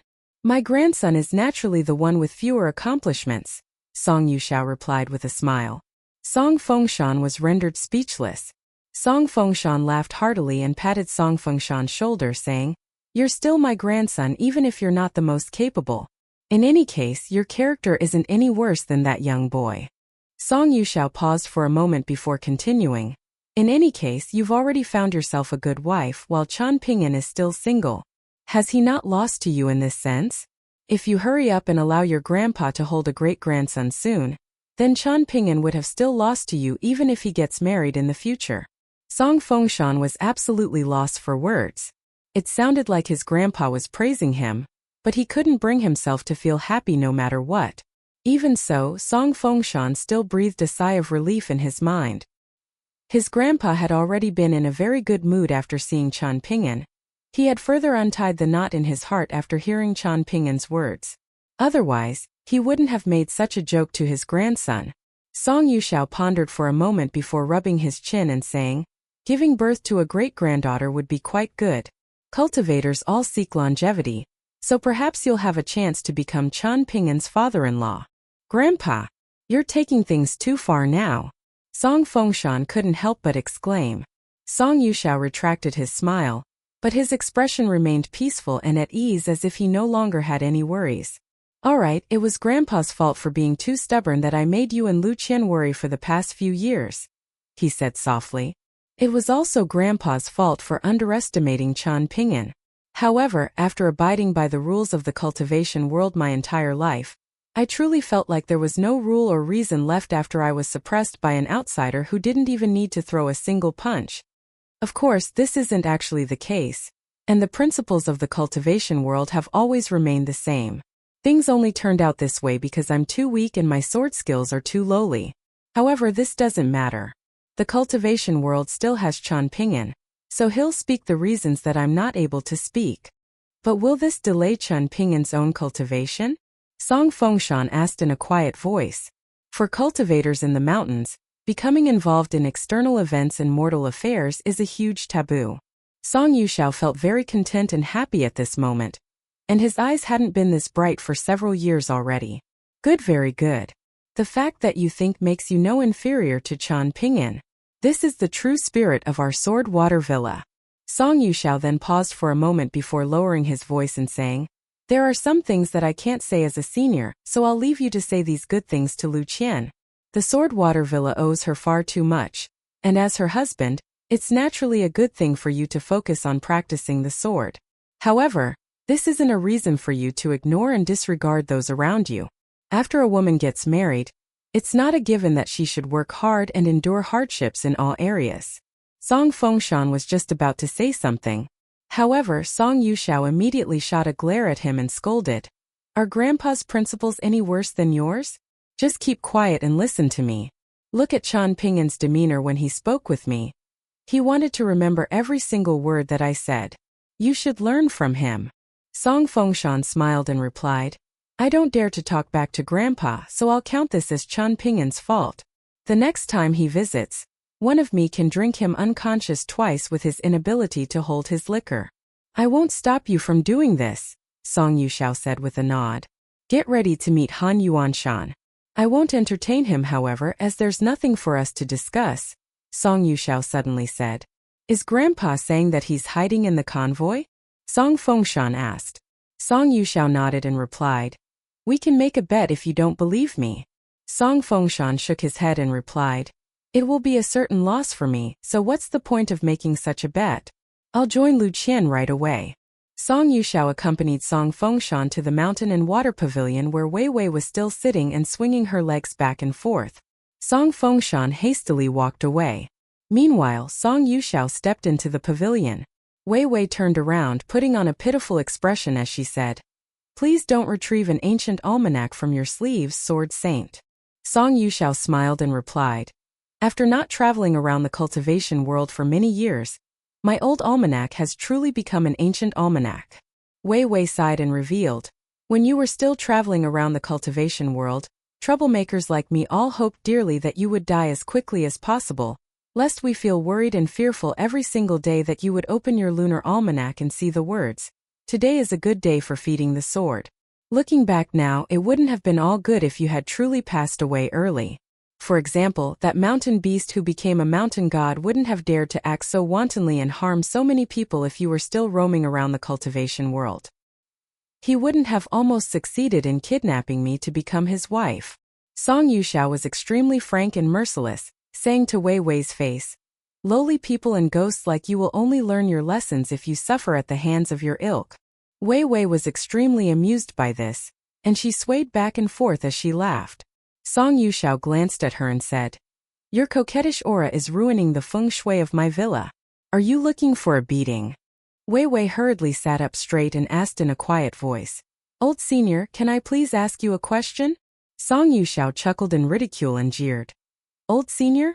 Just how old are you, woman? Are you not aware of this?" Wei Wei was truly frustrated and angry about how stubborn and pedantic this old geezer was. However, the watercombing nation was in a very peculiar state right now, and the Sword Water Villa was also strange in many different aspects. Lu Qian was also a heartless woman, not thinking about her old friend at all, and instead thinking about the crappy villa that was soon going to become a mountain god temple.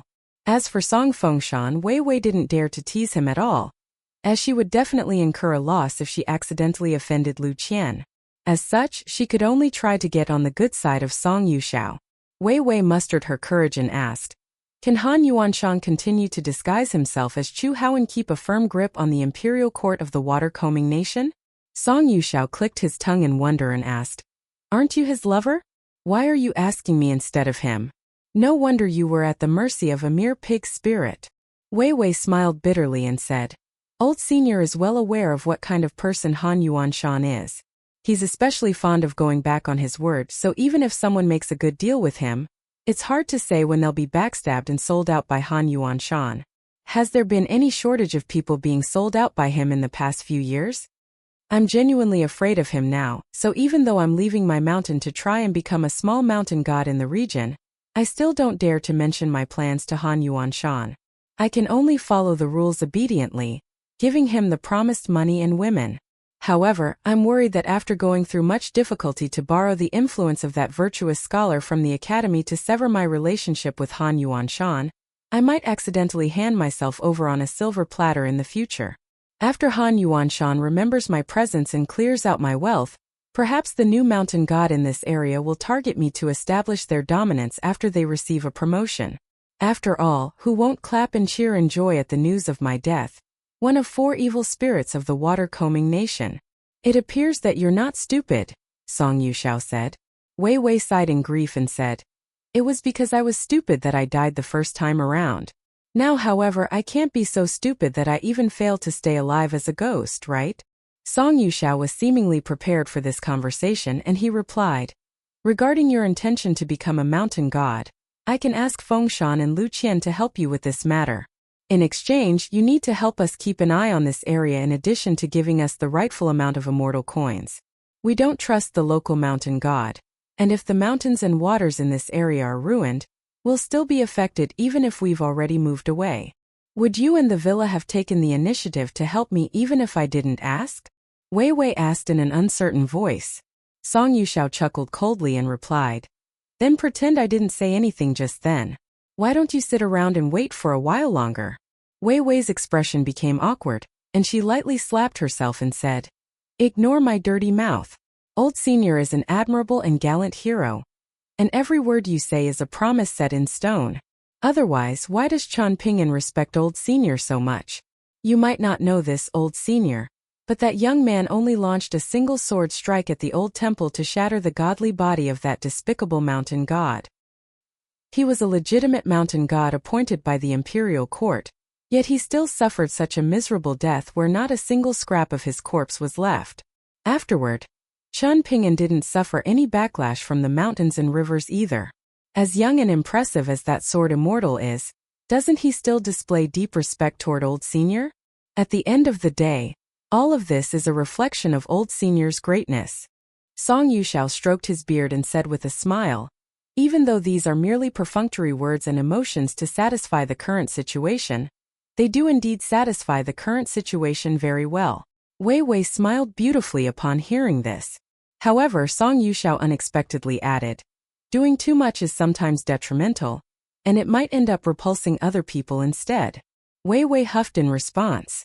After falling silent for a moment, she asked, "Old senior, you're not going to head over to observe the open and hidden arguments?" Song Yuxiao offered a strange reply saying, "Drinking tea is bland. Wei Wei went along with this and said with a smile, "Then I'll visit again to drink with old senior afterward?" Song Yuxiao replied with a single word saying, "Scram." Things wouldn't improve for Wei Wei even if she felt embarrassed and angry. Over at the meeting hall, there wasn't actually any deep and intricate argument taking place. This was because none of the three women could get a word in, not the great general's wife Lady Chu, and nor Wang Shanhu or Han Yuanxue. After entering the villa, an elderly carriage driver who was hunchbacked and murky-eyed suddenly wiped his face and stood up straight, instantly transforming into Chu Hao. This was a huge surprise for everyone. Lady Chu, whether she shared a bed or not with Han Yuanshan or not, was his wife after all, yet even she hadn't managed to recognize Chu Hao. As such, it went without saying that no one else in the convoy had managed to recognize him. Compared to discussing matters with Song Fengshan, who was fully focused on the sword Dao, Han Yuanshan was clearly more solemn and serious as he discussed matters with Lu Qian. Lady Chu felt the most aggrieved and indignant out of everyone. When Han Yuanshan had placed a lofty Dragon Gate tier immortal in the convoy, Lady Chu had initially felt that the heartless man was finally showing some deep feelings for her in a rare sight. In the end, however, it turned out that Han Yuanshan had simply done this for the sake of his own safety. Lady Chu had been flattering herself for nothing. For some reason, the baby-faced Han Yuanxue still felt uncomfortable every time she saw Great General Chu Hao. As for Wang Shanhu, she was the most simple-minded in comparison to the two other women. She simply wanted to come here to take a glance at Song Fengshan, the handsome and talented swordsman whom she had once admired, and let him know that she was doing very well right now. She was now married to a man who was far better than any man from the cultivation world. He was a prefectural overseer and a future pillar official of the water-combing nation. On the other hand, Song Fengshan was about to be kicked out of his ancestral residence and be forced to drift around the cultivation world. How could he compare to her husband? However, it was a pity that Song Fengshan remained polite to her, showing her no particular emotion but this. This caused Wang Shanhu to feel slightly deflated. Lu Qian was well aware of these matters, but she never dwelled on them, simply thinking that Wang Shanhu had never understood her husband properly. Even if she, Lu Qian, hadn't entered Song Fengshan's life, he still wouldn't have fallen in love with Wang Shanhu. She was too proud and haughty. This wasn't to say that women couldn't be proud, but her habit of being haughty at every moment and her tendency to fight for victory over every small matter made her appear like a small porcupine. Perhaps there were men who liked this, but Song Zhengfeng definitely wasn't one of these men. There was no outsider in the meeting hall. Even the two old immortals from the mountains weren't invited into the meeting hall, and they could only shut their doors and cultivate in their own accommodation. When cultivators left the mountains to dip their toes in mortal affairs, it was even more important for them to remain calm and composed. Otherwise, they wouldn't be tempering their hearts, and they would instead be grinding away their cultivation and wasting away their Dao heart. After Lu Qian discussed with Han Yuanshan some matters that could be discussed with the three other women around, she took the initiative to lead the three of them out of the meeting room, leaving only Song Fengshan and the most powerful official of the water-combing nation. The four women went for a walk around the mountain villa.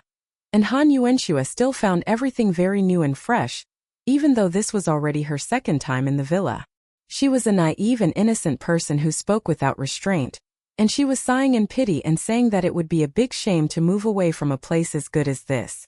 There was chatter and smiles as Lu Qian walked alongside the woman who remained innocent even after she married an official. In contrast, Lady Chu felt extremely uncomfortable in the Sword Water Villa, the territory of her nemesis. However, her own husband wasn't supporting her, and the Sword Water Villa was enjoying fortune thanks to misfortune. Not only had an outsider interfered in the matter and forcefully blocked Su Lang from challenging Song Yuxiao, but this outsider had further announced to the cultivation world of the water-combing nation that the Sword Water Villa also had friends from the mountains. In this way, it would be increasingly difficult for Lady Chu to target and suppress the Sword Water Villa and Song Yuxiao in the future. Wang Shanhu appeared slightly absent-minded. Even though she had married a refined scholar with a bright future in the officialdom and was good in all aspects, with the relationship between them also very cordial, she couldn't help but feel a slight sense of disappointment in the depths of her heart as someone who had grown up in the cultivation world. Whenever it was late at night, whenever she was alone, or whenever she heard the trusted members of the unruly Saber Villa casually mentioning gratitudes and grudges in the cultivation world, Wang Shanhu would involuntarily feel a ripple in her heart. When Han Yuanxue mentioned the assassination attempt that they had faced on their way here as well as the young swordsman in azure who had suddenly appeared from out of nowhere, both Lady Chu and Wang Shanhu pricked their ears up at almost exactly the same time. Lu Qian didn't keep things a secret, and she revealed with a smile, "That person is my grandpa's friend." After pausing for a moment, she suddenly gave away another clue saying, "In fact, both Shanhu and Yuanxue are familiar with him." Han Yuanxue widened her watery eyes, pointing at herself and asking with incredulity, "I'm familiar with such an immortal? How come I'm not aware of this myself?" Wang Shanhu also felt very puzzled, but she didn't open her mouth to inquire about anything. It was as if she would be inferior to Lu Qian if she asked any questions. Lady Chu was a quick-thinking person and she asked with a smile, "It couldn't be that young outsider who fought alongside Sword Saint Song back then, right?" Lu Qian nodded and confirmed, "Yes, it was him." Wang Shanhu frowned, with her face becoming slightly pale. Han Yuanxue faltered for a moment before rubbing salt in Wang Shanhu's old wounds, remarking, "You mean the impoverished young boy who sparred with big sister Shanhu back then?" Lu Qian felt slightly exasperated. It was thanks to Han Yuanxue's good fortune that she could enjoy such a good life. Otherwise, how could such a naive and simple-minded woman survive in the outside world? It wouldn't be a good idea for Lu Qian to rub things in any further, so she smiled and replied, "That's right. After visiting our villa and defeating Su Lang, he mentioned while drinking with Grandpa that the unruly Saber Villa's unique way of carrying their sabers is still fresh in his memory. He said that he's never seen this anywhere else in the mountains or in the cultivation world." Grandpa also mentioned Villa Master Wang's saber skills, saying that Villa Master Wang could be regarded as divinely skilled. Even though Wang Shanhu knew that Lu Qian was merely being polite, she still felt much better after hearing this. After all, her father Wang Yiran had always been a towering and indomitable presence in her heart. However, Han Yuanxue rubbed another handful of salt into Wang Shanhu's wounds, asking dazedly, "Big sister Shanhu, didn't you say that the young sword immortal wouldn't be a match for Villa Master Wang a while back? But that person already managed to defeat the green bamboo sword immortal. So it seems like Villa Master Wang doesn't have much chance at victory." Wang Shanhu ignored the naive woman and offered no response. She was annoyed at Han Yuanxue's big mouth and extremely resentful toward her nemesis from back then. At the same time, she also felt a sense of fear and apprehension. The young boy who had smelled of dirt and poverty back then was already a most carefree sword immortal from the mountains. What could she do now? No matter how unwilling she was to accept this, and regardless of how much she didn't dare to believe this, she knew that this was the undeniable truth. Her father had worked so hard to build the unruly Saber Villa, yet would it be dragged down now because of her reckless behavior all those years ago? She had heard that cultivators from the mountains would all take revenge for grudges, with even grudges from 100 years ago being no exception. These cultivators definitely wouldn't follow the rules of the cultivation world, where both parties would look for a reputable peacemaker to mediate affairs, after which they would sit down and settle their differences with a drink and a smile. "Don't worry, Shanhu. That person is Grandpa's friend, and he isn't a typical cultivator like the others in the mountains. Instead, he appears more like a member of the cultivation world," Lu Qian said softly in reassurance. Wang Shanhu squeezed out a smile and nodded, expressing her thanks to Lu Qian. However, her expression became increasingly solemn and dark. At the Immortal Fairy Station located on Earth Dragon Mountain at the border of the Watercombing Nation and the Pine Stream Nation, there was a young swordsman in azure wearing a bamboo hat and walking forward with his horse. As he traveled, there were two pieces of news that spread throughout the Watercombing Nation like wildfire, with savvy storytellers already capitalizing on this news and starting to loudly announce it to everyone. The Pine Stream Nation's green bamboo sword immortal Su Lang had attempted to challenge Song Yushao's swordsmanship, yet he had come across a lofty immortal from the mountains in the small town outside the Sword Water Villa. Two epic battles had followed, with the second being especially breathtaking. It was said that on that day, Sword Chi had soared into the heavens and blanketed the sky, causing the clouds and mists to swirl chaotically. This battle could be viewed as the most paramount battle of the cultivation world in the past 100 years, And it was a battle that perhaps couldn't be topped even if the colorful garment nation sword god came back to life and replaced Su Lang in battle. This was not to mention Sword Saint Song Yuxiao, who had spectated the battle from the sidelines.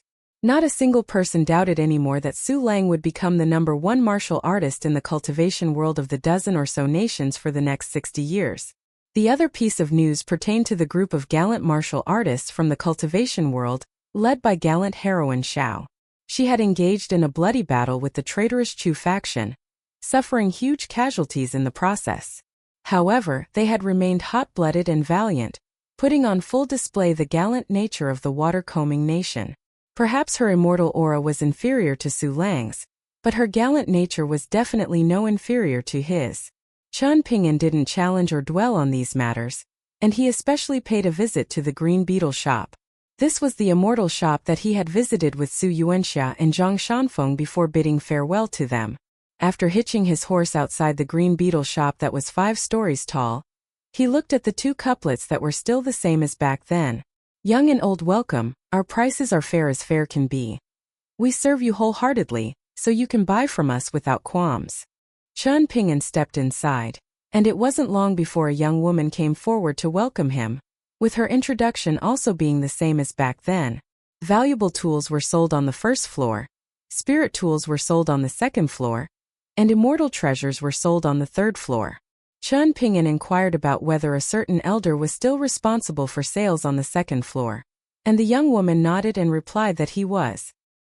Hearing this, Chen Ping'an politely turned down her offer to accompany him and made his way to the 2nd floor. After Chen Ping'an knocked on the door and entered, the elder was slightly puzzled upon seeing a customer with no companion from the Green Beetle shop.